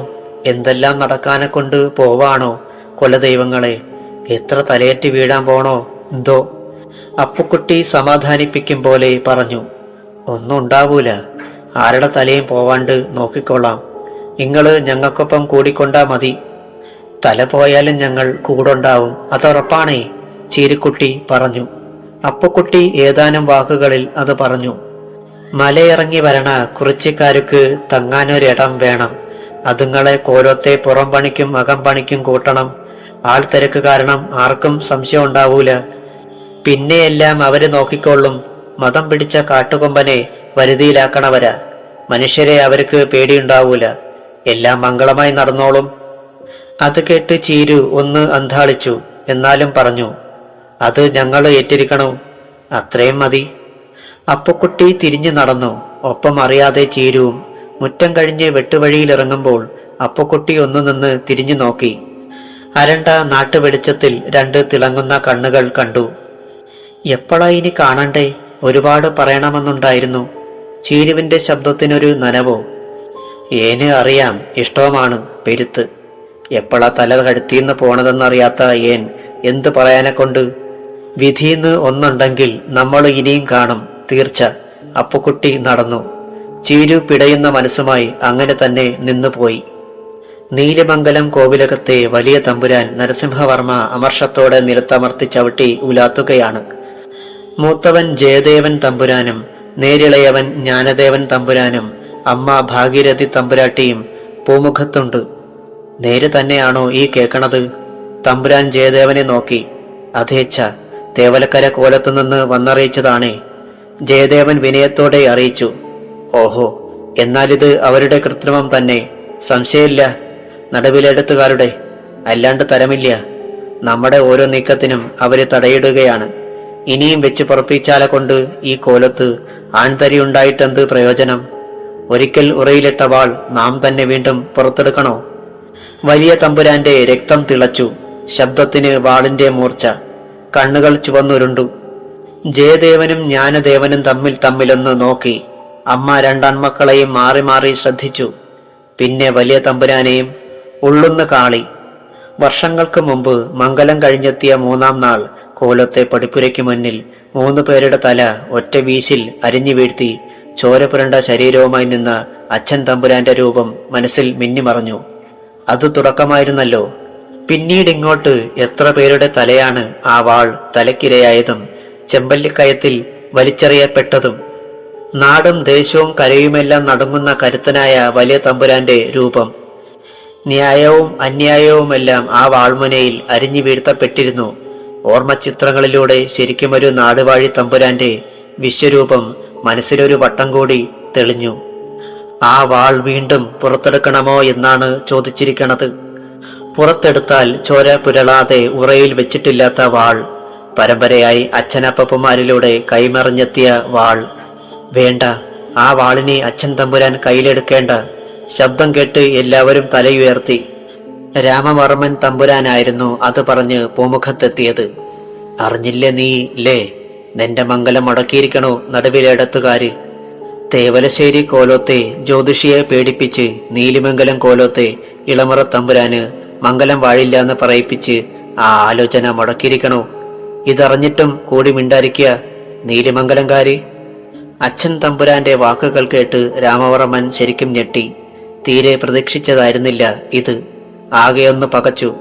കുഞ്ഞേട്ടനെയും വല്യേട്ടനെയും മാറി മാറി നോക്കി. അത് ചെയ്യിച്ചത് താനാണെന്ന കാര്യമോർത്തപ്പോൾ മനസ്സിന്റെ അടിത്തട്ടിലൊരു ചിരിയും മുളച്ചു. വെളിപ്പെടുത്താനാവുന്ന നിലയിലല്ല, ഉള്ളിലൊതുക്കി. നിജസ്ഥിതി അറിയണം. കാരണക്കാരായവരുടെ കഴുത്തിൽ തലയുണ്ടാവരുത്. നമ്മുടെ കോവിലകത്തിന്റെ അന്തസ്സിനെയാണവർ തകർത്തിരിക്കണത്. അറിയോ? ഇക്കാര്യം അറിയുന്നവരീ കോലോത്തേക്ക് പെണ്ണ് തരുവോ? മംഗലഭാഗ്യമില്ലാത്ത ഇളമറ തമ്പുരാന് നമ്മുടെയൊക്കെ കഴുത്തിൽ തലയുണ്ടായിട്ടെന്ത് കാര്യം? അച്ഛൻ തമ്പുരാന്റെ ചോദ്യത്തിന് മുന്നിൽ മൂവരും തലകുനിച്ചു. അയിന് ഒരു വഴിയുണ്ട് വല്യമ്പ്രാനെ. പൂമുഖത്തിണ്ണയിൽ ഓരം നിന്നിരുന്ന അപ്പക്കുട്ടി പെട്ടെന്ന് അവരുടെ മുന്നിൽ പ്രത്യക്ഷപ്പെട്ടതുപോലെ വന്നു നിന്നു. രാമവർമ്മൻ പതറി. ഇവനെന്താവും പറയുക? അബദ്ധം വല്ലതുമായാൽ കലിതുള്ളി നിൽക്കണ അച്ഛൻ തമ്പുരാന്റെ വിധം മാറും. വലിയ തമ്പുരാൻ അപ്പുക്കുട്ടിയെ ശിരസുയർത്തിയൊന്ന് നോക്കി. അവിടുന്ന് കൽപ്പിച്ചാലെ കൊണ്ട് അടിയൻ പറയാവേ. അപ്പുക്കുട്ടി ഒരു ചുവടുകൂടി മുന്നോട്ട് വെച്ച് നിന്നു. വല്ലാത്തൊരു ധൈര്യത്തോടെ അച്ഛൻ തമ്പുരാൻ എല്ലാവരെയും മുഖമുയർത്തി നോക്കി. എല്ലാവരും അച്ഛൻ തമ്പുരാനെയും. പെട്ടെന്ന് വലിയ തമ്പുരാനൊന്നടങ്ങിയതുപോലെ. എന്താ നിനക്ക് പറയാനുള്ളത്? പറയുക. വലിയ തമ്പുരാന്റെ കൽപ്പന. അല്പം ഉറച്ച സ്വരത്തിൽ തന്നെ അപ്പുക്കുട്ടിയുടെ വാക്കുകൾ പുറത്തു വന്നു. അടിയൻ മാപ്പാക്കണേ തമ്പ്ര. അക്കരക്കോലത്തെ എളമറ തമ്പ്രാട്ടിയുടെ മംഗലം നടക്കണം. ആ കഴുത്തില് മംഗലക്കേറ് കെട്ടണത് ഇവിടുത്തെ ഇളയ തമ്പ്രാനായിരിക്കണം. പൊന്നിൻ കുടമായ ആ തമ്പ്രാട്ടി വന്ന് കയറേണ്ടത് ഈ കോലോത്താണ് തമ്പ്ര. ചോരയ്ക്ക് പകരം മടബലം കൊണ്ടൊരു പകരം ചോദിക്കല് പിന്നെ ആയിരിക്കും തല പൊക്കാനൊക്കൂല ഇവിടത്തെ മുമ്പില്. അപ്പുക്കുട്ടി സധൈര്യം എല്ലാവരെയും ഒന്ന് നോക്കി. ഇടിവെട്ടേറ്റതുപോലെ അവർ നിന്നുപോയി. കാർത്തിക തമ്പുരാട്ടിയുടെ കഴുത്തിൽ കണ്ടാഭരണം അണിയിച്ച് മകളുടെ ചന്തം നോക്കുകയായിരുന്നു അപ്പോൾ നടുവിലേടത്തെ പൂമുഖത്ത് അമ്മ തമ്പുരാട്ടിയും കൂട്ടരും. തട്ടാൻ പണിഞ്ഞുകൊണ്ടുവന്ന പുത്തനുരുപ്പടികളും പരമ്പരയായി കോലോത്ത് സൂക്ഷിച്ചിരുന്ന സ്വർണ്ണാഭരണങ്ങളും ഓരോന്നായി മകൾ കണിഞ്ഞ് വലിയ തമ്പുരാന്റെ സാന്നിധ്യത്തിൽ. സ്വർണത്തിൽ പൊതിഞ്ഞൊരു രാജകന്യകയെന്ന് എല്ലാവർക്കും തോന്നി മനസ്സിൽ. വലിയ തമ്പുരാന്റെ മനസ്സ് നിറഞ്ഞു. ഉള്ളിൽ കനലുമായി ഓരോന്നായി എടുത്തണിയിക്കുകയാണ് ദേവകി. അപ്പോഴും അവൾക്ക് ആധി മാറിയിരുന്നില്ല മനസ്സിൽ. എത്ര നിസ്സാരമായാണ് ഈ കൊച്ചു തമ്പുരാട്ടി പെരുമാറണത്. 2 രാവുകൾ ഉറങ്ങിയുള്ള പുലരിയിൽ മംഗലമാണ്. എല്ലാ ഒരുക്കങ്ങളും പൂർത്തിയായിരിക്കണോ? പൂമുഖപ്പടിയിൽ ഒളിഞ്ഞു നിന്നിരുന്ന ചീരുക്കുട്ടി അത് കണ്ടു. ഹോ, തമ്പ്രാട്ടിക്ക് എന്ത് ചന്തം! മനസ്സിൽ തോന്നി ചീരുവിന്. ഒപ്പം ഒരു ഭയവും. എന്താണ് നടക്കാൻ പോണത് എന്നൊരു പിടിയുമില്ല. ബന്ധുക്കൾക്കും ബാല്യക്കാർക്കും പരിചാരകർക്കും അകംപണിയും പുറംപണിയും ചെയ്തിരുന്നവർക്കെല്ലാം കോടിയും ഭക്ഷണവും നൽകി കാർത്തിക തമ്പുരാട്ടി ആചാരമനുഷ്ഠിച്ചു. കോവിലകത്ത് പതിവുള്ള സമ്പ്രദായം. മംഗലപ്പെണ്ണ് അടുത്തവർക്കും സാധുക്കൾക്കും കോടിയും ഭക്ഷണം കൊടുക്കുക എന്നത്. പൂമുഖത്ത് സിംഹാസനത്തിൽ വലിയ തമ്പുരാനും അരികിൽ വലിയ തമ്പുരാട്ടിയും പിന്നെ ചുറ്റിനും മറ്റു മക്കളും പേരക്കുട്ടികളും ഒത്തുനിന്ന് ആ ചടങ്ങ് നിർവഹിച്ചു. എല്ലാം മനസ്സിനും നിറവ്. 3-ാം നാൾ കോവിലകത്തോട് വിട പറഞ്ഞ് പടിയിറങ്ങേണ്ട ഒടുവിലത്തെ മംഗലപ്പെണ്ണ്. നടുവിലേടത്ത് കോവിലകത്തെ നിറ സൗന്ദര്യം. അച്ഛൻ തമ്പുരാന്റെയും അമ്മ തമ്പുരാട്ടിയുടെയും മനസ്സിനുള്ളിലൊരു നേരിയ വിഷാദത്തിന്റെ നനവ്. ചടങ്ങ് അവസാനിച്ചപ്പോൾ കാർത്തിക മച്ചിലേക്ക് നീങ്ങി. നിഴൽ പോലെ ദേവകിയും. അടിയൻ അറിയാൻ മേലാഞ്ഞ് ചോദിക്കുവാണ് കൊച്ചമ്പ്രാട്ടി. പതിഞ്ഞ സ്വരത്തിൽ ദേവകി കാർത്തികയുടെ ചെവിയിൽ ചോദിച്ചു. കാർത്തിക ഒന്ന് നിന്നു. മച്ചിലെ കൈവരിയിലെ ചിത്രത്തൂണിൽ കൈവച്ച്. എന്നിട്ട് ദേവകിയെ നോക്കി പതിയെ ഒരു ചോദ്യമെറിഞ്ഞു. എന്താ ദേവുമേ, അരുതാത്തത് വല്ലതുമുണ്ടായോ? എല്ലാവർക്കും തൃപ്തി തന്നെയല്ലേ? കൊടുക്കേണ്ടവർക്കെല്ലാം കൊടുത്തൂലോ. കൊടുത്തേന്റെയും വാങ്ങിയന്റെയും കണക്കല്ല അടിയൻ അറിയേണ്ടത്. എന്തിന്റെ പുറപ്പാടാ ഇത്രയും ധൈര്യത്തില്? ഭയത്തിൽ കുതിർന്ന സ്വരമായിരുന്നു ദേവകിയുടേത്. കാർത്തിക തങ്കച്ചിയുടെ അധരങ്ങളിൽ ഒരു സിന്ദൂര രശ്മി മിന്നി. കണ്ണുകളിലൊരു വേറിട്ട തിളക്കവും. ഈ കോലോത്തെ ഇളമുറക്കാരിയുടെ തിരുമംഗലമല്ലേ ദേവുമേ നടക്കാൻ പോണത്? അത് ഭംഗിയായി തന്നെ നടക്കണമല്ലോ. ആചാരങ്ങളൊന്നും തെറ്റിക്കാൻ പാടില്ല. ഓ, ആ ചോദ്യത്തിനൊരുത്തരത്തിനായി ദേവകി മനസ്സിൽ പരതി. ഇത് നടക്കണ കാര്യമാണോ കുഞ്ഞൂട്ട? 2 നാൾ കഴിയുമ്പോ മംഗലം കഴിയേണ്ട പെണ്ണ് അവളെ കൈപിടിച്ച് കൊണ്ടുവരികയോ? ഭാഗീരഥി തമ്പുരാട്ടി മകൻ രാമവർമ്മന്റെ തലമുടിയിൽ വിരലോടിച്ച് ആട്ടുകട്ടിലിൽ ഇരുന്ന് ഉത്കണ്ഠയോടെ ചോദിച്ചു. വല്ലപ്പോഴും അമ്മയുടെ മടിയിൽ തലചായ്ച്ച് ആട്ടുകട്ടിലിൽ രാമവർമ്മൻ സകലതം മറന്നൊരു കിടക്കലുണ്ട്. രാമച്ചത്തിന്റെയും കാച്ചിയ എണ്ണയുടെയും സുഗന്ധം നിറഞ്ഞ അമ്മയുടെ ദിവ്യമായ സാന്നിധ്യം. തൊട്ടരികിൽ കട്ടിലിന്റെ ചങ്ങലയിൽ പിടിച്ച് ചലിപ്പിച്ചുകൊണ്ട് നിൽക്കുകയായിരുന്നു കോമളവല്ലി തങ്കച്ചി. അല്പം വീറോടെ ഇടയ്ക്ക് കയറി പറഞ്ഞു. വീറുള്ള ആണൊരുത്തന കുഞ്ഞേട്ടൻ തമ്പുരാൻ. നടന്നിരിക്കും. കുഞ്ഞേട്ടന്റെ കൈ പിടിക്കാൻ നൊയമ്പ് നോറ്റിരിക്കുക അക്കരെ കോലത്തെ എളമറ തമ്പുരാട്ടി. അവര് തമ്മില് ഇഷ്ടത്തിലാമേ. അങ്ങോട്ടും ഇങ്ങോട്ടും ഓലയെടുത്ത് കൊടുക്കണുണ്ട്. ആര് വിചാരിച്ചാലും അവരെ പിരിക്കാനൊക്കൂല ഇല്ലേ കുഞ്ഞേട്ട? അമ്മ തമ്പുരാട്ടി ഒന്നുണർന്നു. എന്റെ ഭഗവതി, എന്തായി കേക്കണത്? നേരോ കുഞ്ഞൂട്ടാ ഇത്? അതേമ്മേ, നേര് തന്നെയാ. നാളൊരുപാടായി. എന്നാലും അമ്മയോടെങ്കിലും നിനക്കൊരു വാക്ക് പറയരുതായിരുന്നോ? അതെങ്ങനെ? സദാ നേരവും അക്കരെ കോലത്തുകാരുടെ കഴുത്തറിയാനെ കൊണ്ടല്ലേ ആലോചന. ഇളമുറക്കാരിക്ക് മംഗലം ചാർത്തണവന്റെ തല കൊയ്തുകൊണ്ട് വരാനാ അച്ഛൻ തമ്പുരാന്റെ കൽപ്പന. ആ തല എന്റേതായാലും വിട്ടുവെക്കുമോ? ആ പെണ്ണ് വിധവയാവണമെന്ന വാശി.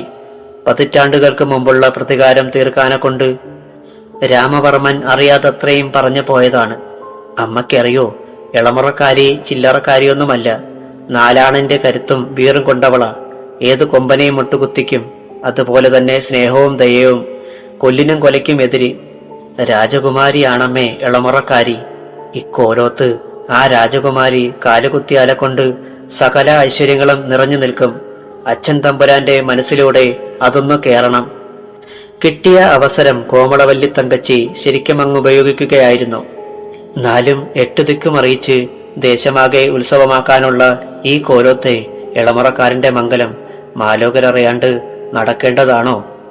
ഭാഗീരഥി തമ്പുരാട്ടിയുടെ സ്വരത്തിനൊരു നനവ്, പെറ്റമ്മയുടെ വിഹ്വലത. മറുപടിക്ക് രാമവർമ്മന് കഴിഞ്ഞില്ല. മെല്ലെ എഴുന്നേറ്റു. അമ്മയുടെ മുഖത്തേക്ക് നോക്കി. ആ കണ്ണുകളിൽ ഈറനിറ്റ് നിൽക്കുന്നുവോ? പെട്ടെന്ന് അച്ഛൻ തമ്പുരാൻ അവർക്ക് മുന്നിലെത്തി. എല്ലാവരും ഒന്ന് പകച്ചു. ഭവ്യതയോടെ എഴുന്നേറ്റു. അച്ഛൻ തമ്പുരാൻ മകനെ ഒന്ന് നോക്കി. രാമവർമ്മൻ അച്ഛൻ തമ്പുരാനെയും. ഉള്ളൊന്ന് പിടഞ്ഞു രാമവർമ്മന്റെ. എന്താവും അച്ഛൻ തമ്പുരാൻ കൽപ്പിക്കുക? കീഴാളനെങ്കിലും അവൻ അപ്പൂട്ടി കാര്യമില്ലാണ്ട് ഒന്നും പറയില്ല. ഞാനവനെ വരുത്തി കാര്യം തിരക്കി. നീ വളരെ ദൂരം പോയേക്കണോ? അതിനൊരു മാറ്റം ഇനിയില്ല. നടുവിലേടത്തെ ഇളമുറക്കാരിയെ കൈപിടിച്ച് കൊണ്ടിങ്ങി പോരെ. മംഗലം ചാർത്തലും പുടവ കൊടുക്കലുമെല്ലാം ഇക്കോലത്ത് വെച്ച് നാടറിയിച്ച് ദേശമറിയിച്ച് വധുവിന്റെ വീട്ടിൽ നടക്കേണ്ടത് വരന്റെ വീട്ടിൽ വെച്ചെന്ന വ്യത്യാസം. പോ, വൈകണ്ട. എതിർക്കുന്നവന്റെ കഴുത്തിൽ തലയുണ്ടാവരുത്. ഇക്കോലോത്തിന്റെ പടി കയറുന്നത് ആ രാജകുമാരിയുടെ കൈപിടിച്ചു കൊണ്ടാവണം എന്റെ മകൻ. നരസിംഹവർമ്മയുടെ കൽപ്പനയായിരുന്നു. എന്തു വേണ്ടു എന്നറിയാതെ രാമവർമ്മനും അമ്മയും അന്താളിച്ചു. വിജയശ്രീ ലാളിതയായി കോമളവല്ലി രാമവർമ്മനെ കെട്ടിപ്പിടിച്ചു. വല്യമ്പ്രാൻ കൽപ്പന തന്നതോടെ അടിയന് പൊരുത്തു സന്തോഷമായി തമ്പ്രാനെ. പടിഞ്ഞാറ്റതിന്റെ ചായ്പിലെ കസേരയിൽ അക്ഷമനായിരുന്ന രാമവർമ്മന്റെ മുന്നിൽ ഓച്ചാനിച്ചു നിന്ന് അപ്പുക്കുട്ടി പറഞ്ഞു. അച്ഛൻ തമ്പുരാന്റെ മനസ്സ് ഇത്ര വേഗം മാറാനെന്താ ഉണ്ടായത്? രാമവർമ്മൻ ചോദിച്ചു. അടിയൻ തല പോണെങ്കിലങ്ങ് പോട്ടേന്ന് വെച്ച് നടന്നതെല്ലാം വല്യമ്പ്രാന്റെ മുമ്പിലങ്ങ് പറഞ്ഞു വെച്ചു. നിങ്ങൾ തമ്മിലുള്ള അടുപ്പവും ജീവിച്ചാലത് കൊച്ചമ്പ്രാനൊപ്പമേ ഉള്ളൂ എന്ന് കൊച്ചമ്പ്രാട്ടിയുടെ ശബ്ദവും ഒക്കെ കേട്ടപ്പോ വല്യമ്പ്രാൻ അലിഞ്ഞു. എന്നോട് കൽപ്പിച്ചു ഒരു ചോദ്യം, എങ്ങനെ നടത്തുമെന്ന്. അതിന്റെ വഴിയും അടിയൻ പറഞ്ഞു. തമ്പ്രാൻ ഇഷ്ടമായി. പോയിങ്ങ് കൂട്ടി വരാനല്ലയോ ഒറ്റ കൽപ്പന. ആഹ്ലാദമായിരുന്നു അപ്പക്കുട്ടിക്ക് അന്നേരം. രാമവർമ്മൻ എഴുന്നേറ്റ് മുറ്റത്തിറങ്ങി. ആകെ ഒരസ്വസ്ഥത. അപ്പുക്കുട്ടി എങ്ങനെയാണ് കാര്യങ്ങൾ നീക്കിയിരിക്കുന്നതെന്നറിയാനൊരു വെമ്പൽ. 8 ദിക്കറിഞ്ഞുള്ള കെങ്കേമമായ ഒരു മംഗലപ്പന്തലിൽ നിന്നും മംഗലപ്പെണ്ണിനെ പിടിച്ചിറക്കി കൊണ്ടുവരിക അത്ര ലഘുവായ ഒന്നല്ല എന്നത് രാമവർമ്മനെ അലട്ടിയിരുന്നു. എവിടെയെങ്കിലും ഒരു പിഴവ് പറ്റിയാൽ കാര്യങ്ങൾ കൈവിട്ടു പോകും. പടിഞ്ഞാറ്റതിന്റെ ഇടമുറ്റത്തുകൂടി അവരിരുവരും നടന്നു. കൊച്ചു തമ്പുരാൻ വേവലാതിയിലാണെന്ന് അപ്പുക്കുട്ടി മനസ്സിലാക്കി. അപ്പുക്കുട്ടി പതിയെ കാര്യങ്ങൾ വിശദീകരിച്ചു. നാളെ പകലിരുട്ടി രാത്രി പുലരാൻ 7 വെളുപ്പിന് കൊച്ചമ്പ്രാട്ടി കുളിച്ചൊരുങ്ങി കോടിയുടുത്ത് അക്കരെ കോലത്തെ ഭഗവതിയുടെ തിരുനടയിലെത്തും. തമ്പ്രാൻ അന്നേരം അവിടെ വെച്ച് തമ്പ്രാട്ടിയുടെ കൈപിടിച്ച് പുറത്തേക്ക് കടക്കണം. മുമ്പിലും പിമ്പിലും നമ്മുടെ ആളുണ്ടാവും. പിന്നെയെല്ലാം അതിന്റെ വഴിയെ നടന്നോളും. അപ്പോ പാതിരാത്രി തന്നെ നാം അവിടെ എത്തണം ലേ? രാമവർമ്മൻ. അതേമ്പ്ര, എല്ലാം അണുവിട തെറ്റാണ്ട് ഏർപ്പാടാക്കിയിട്ടുണ്ടേ. ഇക്കോലോത്തെ ഒരു കുഞ്ഞിന് പോലും ഒന്നും അറിയില്ല. മലയിറങ്ങി എത്തിയ കുറിച്ചിക്കൂട്ടത്തെ ചീരുക്കുട്ടീന്റെ പുരയിലെത്തിച്ചിട്ടുണ്ട്. തന്ത്രത്തിൽ അവരെ അക്കരെ കോലത്തെത്തിക്കും ചീരുക്കുട്ടി. മംഗലത്തിന്റെ ആൾക്കൂട്ടത്തിൽ അവരങ്ങ് ചേരും. കീഴാളരുടെ കൂടെ കലിതുള്ളി എത്തണ ഒറ്റയാൻ കാട്ടാനെ പോലും ഒറ്റയേറിന് വീഴിക്കണ കരുത്തന്മാരായ കുറിച്ചിക്കൂട്ടം. ആണായിട്ടും പെണ്ണായിട്ടും ആണിന്റെ ഇരട്ടി ശൂരമായ പെണ്ണിന് മുനിയനും പണിയനും പറയേണ്ടതെന്തോ അവരത് ചെയ്യും. കത്തിയും വാളുമൊന്നും അവർക്ക് വേണ്ട. കവണയും കല്ലും മതി. ഉന്നം തെറ്റൂല. കവണയെന്ന് കല്ല് പുറപ്പെട്ട തല പൊട്ടിയത് തന്നെ. നേരം പുലരുമ്പോ കൊച്ചമ്പ്രാട്ടിയും കൊണ്ട് നമ്മള് ചെമ്പല്ലി കടവ് താണ്ടി ഇക്കരെ എത്തും തമ്പ്ര. എല്ലാം മറപോലെ അങ്ങ് നടക്കും. അപ്പുക്കുട്ടി വിശദമാക്കി. പിന്നെ എന്തോ ഓർത്തതുപോലെ ഇത്രയും കൂടി പറഞ്ഞു. പാവം ചീരിക്കുട്ടി വല്ലാണ്ട് പണിയെടുക്കണു മക്കായിട്ട്. തല പോണ കാര്യമാണെന്നറിഞ്ഞുകൊണ്ട് തന്നെ. അതിനുത്തരം പെട്ടെന്നുണ്ടായി രാമവർമ്മനിൽ നിന്ന്. കൊച്ചു തമ്പുരാട്ടി കോലത്തെത്തുമ്പോ ചീരിക്കുട്ടിയും ഒപ്പമുണ്ടാവും. അപ്പക്കുട്ടിയുടെ കയ്യും പിടിച്ച്. അപ്പക്കുട്ടി അത് കേട്ട് രാമവർമ്മനെ ഒന്ന് നോക്കി. വാക്കുകളില്ലായിരുന്നു അന്നേരം അപ്പക്കുട്ടിക്ക്. ഇടമുറ്റത്തെ പടവുകളിറങ്ങി തൊഴുത്തിന്റെ ചായ്പിൽ തലയെടുത്ത് നിന്നിരുന്ന മണികണ്ഠന്റെ അരികിൽ അവരെത്തി. മണികണ്ഠൻ ഒന്ന് കുണുങ്ങി. തലയൊന്നുയർത്തി പിൻകാലുകൾ ഇളക്കി മാന്തി. രാമവർമ്മൻ മണികണ്ഠന്റെ നെറ്റിയിൽ തലോടി. നിന്റെ തമ്പ്രാട്ടി വരണംടാ, നാളെ രാവന്ന് കഴിഞ്ഞോട്ടെ, രാമവർമ്മൻ പറഞ്ഞു. അപ്പുക്കുട്ടി എന്തോ ഓർത്തതുപോലെ പറഞ്ഞു. തമ്പ്ര, നമ്മടെ പാറക്കുട്ടി അമ്മയ്ക്ക് ദണ്ണമായി കിടക്കണു. ഓവോ. രാമവർമ്മൻ തല തിരിച്ചു. കണ്ടംകുളത്തിന്റെ തലവെട്ടിയ അന്ന് ചോര കണ്ട് പേടിച്ച് പനി പിടിച്ചതാണ്. 7-ാം നാളിലാ ദേഹത്ത് ദണ്ണം പൊന്തിയത്. മിണി കടുത്തതാണെന്ന് വൈദ്യര് പറഞ്ഞേക്കണു. 90 കഴിയുമ്പോഴേലും, അപ്പുക്കുട്ടി പറഞ്ഞു. സഹായം എന്താന്ന് വെച്ചാല്, രാമവർമ്മൻ മുഴുമിപ്പിക്കും മുമ്പേ അപ്പുക്കുട്ടി പറഞ്ഞു. ഏർപ്പാടാക്കിയിട്ടുണ്ട് തമ്പ്ര അടിയൻ. അവിടാരും ഇപ്പം വരാണ്ടായി, ഒറ്റയ്ക്കാ പാവം. പെട്ടെന്ന് അപ്പുക്കുട്ടിയുടെ ഭാവമൊന്ന് മാറി. തല ഉയർത്തി നോക്കി.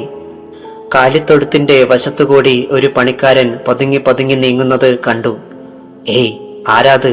നില്ല്, നില്ല്, അപ്പുക്കുട്ടി വിളിച്ചു പറഞ്ഞു. അവൻ നിന്നില്ല, തിടുക്കത്തിൽ ഓടി.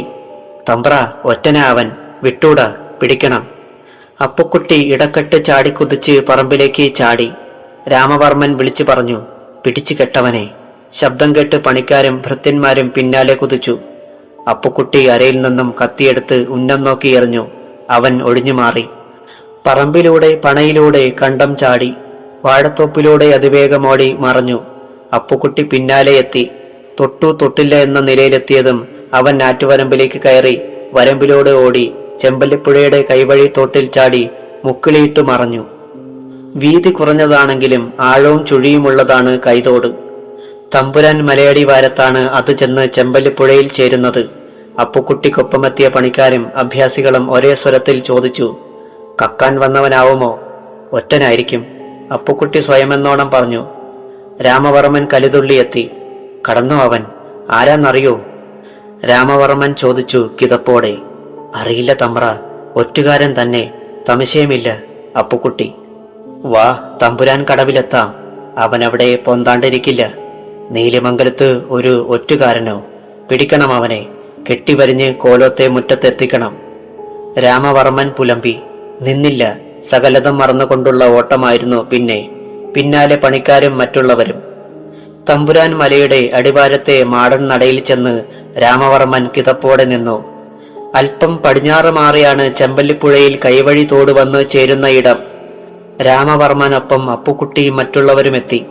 അരിച്ചു പെറുക്കിൻ, ഏത് പൊന്തയിൽ ഒളിച്ചാലും പിടിക്കണം അവനെ, രാമവർമ്മൻ ഉച്ചത്തിൽ വിളിച്ചു പറഞ്ഞു. നീലിമംഗലത്തെ കൊച്ചു തമ്പുരാന് ആ പൂതി വേണ്ട, അവനെ കിട്ടാനിത്തിരി പണിയുണ്ടേ. വിജനതയിൽ ഉണർന്നു കേട്ടൊരു പുരുഷ ശബ്ദം. അപകടം മണത്തറിഞ്ഞ അപ്പുക്കുട്ടി നടുങ്ങി. നാലുപാടു നിന്നും ആയുധങ്ങളുമായി കുറെ പേർ ആർത്തലച്ച് ഓടിയടുത്തു. മുൻനിരയിലുള്ളവരെ ഒറ്റ നോട്ടത്തിൽ തന്നെ അറിഞ്ഞു. പറപ്പള്ളി ബീരാൻ, കൊച്ചയ്യപ്പൻ, ശങ്കുപിള്ള, വേറെ അറിയാത്തവരും. വിഹലതയോടെ അപ്പുക്കുട്ടി നിന്നുപോയി. തളർന്ന ശബ്ദത്തിൽ അപ്പുക്കുട്ടിയുടെ ശബ്ദം പുറത്തു വന്നു. തമ്പ്രാനെ, ചതി പറ്റിയിരിക്കണോ? കയ്യും മെയ്യും മറന്ന് വെട്ടി വീഴ്ത്തിൻ. അപ്പുക്കുട്ടി പൊരുതിക്കോ? രാമവർമ്മൻ സടകുടഞ്ഞുണർന്നു. കളരി അഭ്യാസത്തിലൂടെ സ്വായത്തമാക്കിയ പ്രയോഗത്തിൽ എതിരാളിയുടെ പക്കലെ വാൾ സ്വന്തമാക്കിയ അപ്പുക്കുട്ടി അത് രാമവർമ്മന് നേർക്കെറിഞ്ഞു. രാമവർമ്മൻ അത് കയ്യിലേറ്റ് തലങ്ങും വിലങ്ങും വെട്ടി വീഴ്ത്തി മുന്നേറി. വേലുക്കുറുപ്പിന്റെ പട ശരിക്കും ശക്തി തെളിയിച്ചു. ആക്രോശവും ദീനരോധനവും ഉയർന്നു. അപ്പുക്കുട്ടിയുടെ കഴുത്തിൽ കയർ എറിഞ്ഞു കുരുക്കിയ ബീരാൻ അട്ടഹാസത്തോടെ നിലത്ത് വലിച്ചിഴച്ച് വെട്ടി. തമ്പ്രാനെ, രക്ഷപ്പെട്ടോളിൻ. പൂർത്തിയാക്കും മുമ്പേ അപ്പുക്കുട്ടിയുടെ തല അറ്റ് നിലത്ത് വീണു. വേലുക്കുറുപ്പിന്റെ അലർച്ച. കൊയ്തെടുക്കവന്റെ തല വേണമെനിക്ക്, നടുവിലെടുത്ത് പൂമുഖത്ത് കാണിക്ക വയ്ക്കാനെ കൊണ്ട്. നേരിട്ട് വന്നവന്റെ തല കൊയ്ത് മുന്നേറിയ രാമവർമ്മന് പിന്നിൽ നിന്നുള്ള ആക്രമണത്തിൽ വാൾ തെറിച്ചുപോയി കൈപ്പിടിയിൽ നിന്ന്. നിസ്സഹായനായ രാമവർമ്മന്റെ ശിരസ് ഛേദിക്കപ്പെട്ടു. മാനദേവരാജ ഉറക്കെ ചിരിച്ചു. ആ ചിരി നടുവിലെടുത്ത് കോവിലകത്തെ വിറപ്പിച്ചു. മിടുക്കന്മാർ, എന്താ വേണ്ടതെന്ന് വെച്ചാലെ കൊണ്ട് ചോദിച്ചോളിൻ. പൊന്നായിട്ടോ പണമായിട്ടോ പണ്ടമായിട്ടോ അതോ കരയായിട്ടോ നാം കൽപ്പിച്ചു തരുന്നതാണ്. നീലിമംഗലത്തിന്റെ തല തന്നെ കൊയ്തെടുത്തതിന്റെ പ്രതിഫലമായി. നടുവിലേടത്ത് വലിയ തമ്പുരാന്റെ വാക്കുകൾ.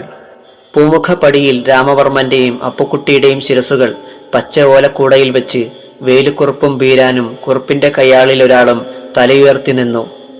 നമ്മുടെ ഒപ്പം ഉണ്ടായിരുന്ന കൊച്ചയ്യന്റെയും ശങ്കുപിള്ളയുടെയും വേറെ 3-4 പേരുടെയും തല അവന്മാര് കൊയ്തേ, വേലുക്കുറുപ്പ് ഭവ്യതയോടെ അറിയിച്ചു. സാരമില്ല, പോരിനിറങ്ങിയാലെ കൊണ്ടതെല്ലാം സഹജം. ഹഹ, ഇത് തമ്പുരാട്ടിക്ക് മംഗലം ചാർത്തണവന്റെ തല കൊയ്ത് ഈ കോലത്തൊരു വിധവയുടെ കണ്ണുനീര് വീഴിച്ച് പകരം വീട്ടാൻ വന്നവന്റെ തല കൊണ്ടുപോയി ചെമ്പല്ലിപ്പുഴ കടവില് തൂക്കിയിടിൻ. പുലർച്ചെ മംഗലത്തിനെത്തുന്നവർ കണ്ടോട്ടെ. വിളിക്കവളെ ഇളമുറ തമ്പുരാട്ടിയെ. ഈ തലയൊന്ന് കണ്ടേച്ച് മുങ്ങിക്കുളിച്ച് പുത്തനുടുത്ത് നാളത്തെ മുഹൂർത്തത്തിന് ഒരുങ്ങാൻ പറയിൻ. മാനദേവരാജ അട്ടഹസിച്ചു. നടുങ്ങിത്തരിച്ചു നിന്നുപോയി പൂമുഖത്ത് എത്തിയവരെല്ലാം. പൂമുഖത്ത് നിന്ന് അകത്തളത്തിലേക്ക് ഒരു നിലവിളി പോലെ ആ സംഭവം എത്തി. കാർത്തിക തങ്കച്ചി പൂമുഖത്തേക്ക് പാഞ്ഞു. ദേവകിയും കൂട്ടരും എങ്ങോ പോയി ഒളിച്ചു. പൂമുഖത്തെത്തിയ കാർത്തിക പ്രാണേശ്വരന്റെ ഛേദിക്കപ്പെട്ട ശിരസ് കണ്ട് സ്തംഭിച്ചുപോയി. ഒരു നിമിഷം. കണ്ടോ നിന്റെ മംഗലമടക്കാനെ കൊണ്ടുവന്ന നീലിമംഗലത്തെ ഇളമുറക്കാരന്റെ ഗതി? മാനദേവരാജ മകളെ നോക്കി ചോദിച്ചു. കാർത്തിക തങ്കച്ചി മുഖമൊന്നുയർത്തി. ആ കണ്ണുകളിൽ അഗ്നി പാറി. അല്ല, അച്ഛൻ തമ്പുരാന് തെറ്റിയിരിക്കണോ? എന്റെ കഴുത്തിൽ മംഗലം ചാർത്തേണ്ടവൻ നീലിമംഗലത്തെ ഇളമുറ തമ്പുരാൻ. നാളെ പുലരുമ്പോൾ ഈ ഉള്ളോളുടെ കയ്യും പിടിച്ച് നെഞ്ചുവിരിച്ച് ഈ പടിപ്പുര കടക്കേണ്ടവൻ. കാർത്തികയുടെ ശബ്ദം കോവിലകമാകെ മാറ്റൊലി കൊണ്ടു. മൺതരി പോലും വിറങ്ങലിച്ചു പോയി. വിഹ്വലനായി നിന്നുപോയി മാനദേവരാജ. അമ്മ തമ്പുരാട്ടിയും ശന്തനുവർമ്മയും ജയരാജവർമ്മയും പൂമുഖത്തേക്ക് ഓടിയെത്തി. അഗ്നിയിൽ ചവിട്ടിയതുപോലെ അവർ നിന്നു. അടുത്ത നിമിഷത്തിൽ സംഹാര രുദ്രയായി മാറിയ കാർത്തിക തങ്കച്ചി ഉമ്മറച്ചുവരിലെ കൊളുത്തിൽ ഭദ്രമായി വെച്ചിരുന്ന വാൾ കൈക്കലാക്കി മുറ്റത്തേക്ക് കുതിച്ചു. അഴിഞ്ഞുലഞ്ഞ് ചിതറി വീണ സമൃദ്ധമായ കൂന്തൽ കാറ്റിൽ പറന്നു. കണ്ണുകൾ രക്തവർണമായി. ഭയവിഹ്വലരായി വേലുക്കുറുപ്പും വീരാനും സഹായിയും നിന്നു വിറച്ചു. ഓടിക്കൂടിയവർ അസ്തമിച്ചു നിന്നുപോയി. കാർത്തിക തങ്കച്ചിയുടെ കണ്ണുകൾ ജ്വലിച്ചു. ഓർമ്മ വെച്ച നാൾ മുതൽ ഇന്നോളം ഒരു ചെടിയുടെ കുരുന്നുപോലും നുള്ളിയിട്ടില്ലാത്ത ഈ കൊച്ചു തമ്പുരാട്ടി. ജീവൻ അത് വലുതാണ്. അതെടുക്കാൻ ആർക്കും അവകാശമില്ല. ഇവിടെ ഈ നിമിഷത്തിൽ കൊച്ചു തമ്പുരാട്ടിയുടെ സങ്കല്പം തിരുത്തുകയാണ്. കാർത്തിക ഒന്ന് നിർത്തി. വേലുക്കുറുപ്പിന്റെ മുഖത്തേക്ക് കണ്ണുകൾ അയച്ചു. നീ ഒരുപാട് പേരുടെ തലയറുത്തവൻ. ഏറ്റവും ഒടുവിൽ നീ അറുത്ത തല എന്റെ പ്രാണേശ്വരന്റേതായിരുന്നു. നിനക്ക് മാപ്പില്ല. ഈ നിൽക്കുന്ന നിന്റെ കൂട്ടാളികൾക്കുമില്ല മാപ്പ്. കാർത്തിക തങ്കച്ചി നിന്ന നിൽപ്പിൽ ഇടത്തേക്കൊന്ന് ചെരിഞ്ഞ് വലത്തേക്ക് ചുവടുവെച്ച് വാളൊന്ന് വീശി. ആദ്യ വീശിൽ 3 തലകൾ നിലത്ത് വീണുരുണ്ടു. വേലുക്കുറുപ്പിന്റെയും വീരാന്റെയും സഹായിയുടെയും. കോവിലകമാകെ ഒന്ന് ഇളകിയോ. സപ്തനാടികളും തളർന്ന് ജീവച്ഛവമായി നിന്നുപോയി തമ്പുരാനും മക്കളും വന്നവരും നിന്നവരും. കാർത്തിക തങ്കച്ചിയുടെ കണ്ണുകളിൽ നിന്ന് അഗ്നി പാറി. നാവിൽ നിന്ന് ഇത്രയും കൂടി തെറിച്ചു വീണു. എന്റെ പ്രാണനാഥന്റെ തലയെറുക്കാൻ ഉത്തരവിട്ടയാൾ എന്റെ അച്ഛനായിപ്പോയി എന്ന ഒറ്റ കാരണത്താൽ വിട്ടുവെക്കുകയാണ്. പരമ്പരയായി പകവീട്ടി തല കൊയ്ത് വെട്ടിപ്പിടിച്ച് മുന്നേറിയ നിങ്ങൾക്ക് കാലം പോലും മാപ്പ് തരില്ല. ഓർത്തോളിൻ. കൊല്ലും കൊലയും ജീവിതമന്ത്രമാക്കിയ ഈ കോവിലകം വെന്ത് വെണ്ണീറാവണം. സന്തതി പരമ്പരകൾ പോലും വേരറ്റു പോകണം. കാർത്തിക തങ്കച്ചിയുടെ അലർച്ചയിൽ ആ സന്ധ്യാനേരം സ്തംഭിച്ചുപോയി. അഴിഞ്ഞുലഞ്ഞ തലമുടിയുമായി ചോരയേറ്റി വീഴുന്ന വാളുയർത്തിപ്പിടിച്ച് കാർത്തിക പുറത്തേക്കോടി. ഭയവിഹ്വലരായ കോവിലകത്തുകാർ ശിരകണക്കെ നിന്നുപോയി. ഭഗവതിപുരയ്ക്ക് തിരുനടയിൽ കാർത്തിക എത്തി നിന്നു. ശ്രീകോവിലിന് മുന്നിൽ നിന്നവൾ അലറി. അമ്മേ, തൃപ്തിയായില്ലേ? ഓർമ്മ വെച്ച നാളു മുതല് നിനക്ക് വിളക്കേറ്റ് വളർന്ന ഈ ഉള്ളോൾ നിന്നോട് ഒന്നേ ചോദിച്ചുള്ളൂ, എന്റെ തമ്പുരാനെ, നീ എനിക്ക് തന്നിരിക്കണത് കൊച്ചു തമ്പുരാന്റെ ശിരസ്. സന്തോഷായില്ലേ നിനക്ക്? കാർത്തിക ശ്രീകോവിലിന് നേരെ തുറച്ചു നോക്കി. ഭൂ! കാർത്തിക തങ്കച്ചി ആഞ്ഞു തുപ്പി. പിന്നെ ഇത്ര കൂടി പറഞ്ഞു. നിനക്ക് ഈ ഉള്ളോളൊരു കാണിക്ക അർപ്പിക്കാമെന്ന് വാക്ക് തന്നിരുന്നു. ഇതാ, തൃപ്തിയോടെ സ്വീകരിച്ചു കൊള്ളുക. കാർത്തിക മിന്നൽ വേഗത്തിൽ ഇടത് കൈയുയർത്തി അഴിഞ്ഞുലഞ്ഞ കാർക്കൂന്തൽ ഒതുക്കി ഉച്ചിയിലൊതുക്കി പിടിച്ചു. വലതു കൈയിലെ രക്തം പുരണ്ട വാൾ കണ്ഠനാളത്തിൽ വെച്ച് ശക്തിയായി ഒന്ന് വലിച്ചു. ശിരസ് അറ്റുമാറി. നിന്ന നിൽപ്പിൽ അറ്റുതൂങ്ങിയ ശിരസ് ദേവിയുടെ മുന്നിൽ വെച്ചു. ചോര ചീറ്റിയ കബന്ധം നിലത്ത് വീണു. ഒന്ന് പിടഞ്ഞ് പുളഞ്ഞ് വട്ടം കറങ്ങി. പിന്നെ നിശ്ചലമായി. കിഴക്ക് പതിയെ എത്തി നോക്കിയ പൗർണമിയെ കാർമേഘം വന്ന് മറച്ചു കളഞ്ഞു. കാറ്റ് വീശി കൊള്ളിയാൻ മിന്നി. ദിഗന്ധങ്ങൾ നടുങ്ങുമാറ് ഒരു വെള്ളിടി വെട്ടി. ഒപ്പം കനത്ത മഴയും. മഴവെള്ളത്തിൽ ചേതനയറ്റ കബന്ധത്തിൽ നിന്നൊഴുകിയ ചോര അലിഞ്ഞ് അവിടെയാകെ നിറഞ്ഞു. കൂരിരുട്ടിന്റെ കരിമ്പടം അതിനുമേൽ വന്ന് പതിച്ചു. ഇരുട്ട്, ഒന്നും കാണാൻ വയ്യാത്ത ഇരുട്ട്. തീപ്പന്തം പോലെ ഒരഗ്നിഗോളം ആ കബന്ധത്തിൽ നിന്ന് മുകളിലേക്കുയർന്ന് അങ്ങ് ചെമ്പല്ലിപ്പുഴയുടെ ഭാഗത്തെത്തിയപ്പോൾ പടിഞ്ഞാറ് തമ്പുരാൻ മലയിൽ നിന്നൊരു തീപ്പന്തം പറന്നു വന്ന് രണ്ടും ഒന്നായി ഒന്ന് ജ്വലിച്ചു. പിന്നെ ആ വെളിച്ചം മാഞ്ഞുപോയി.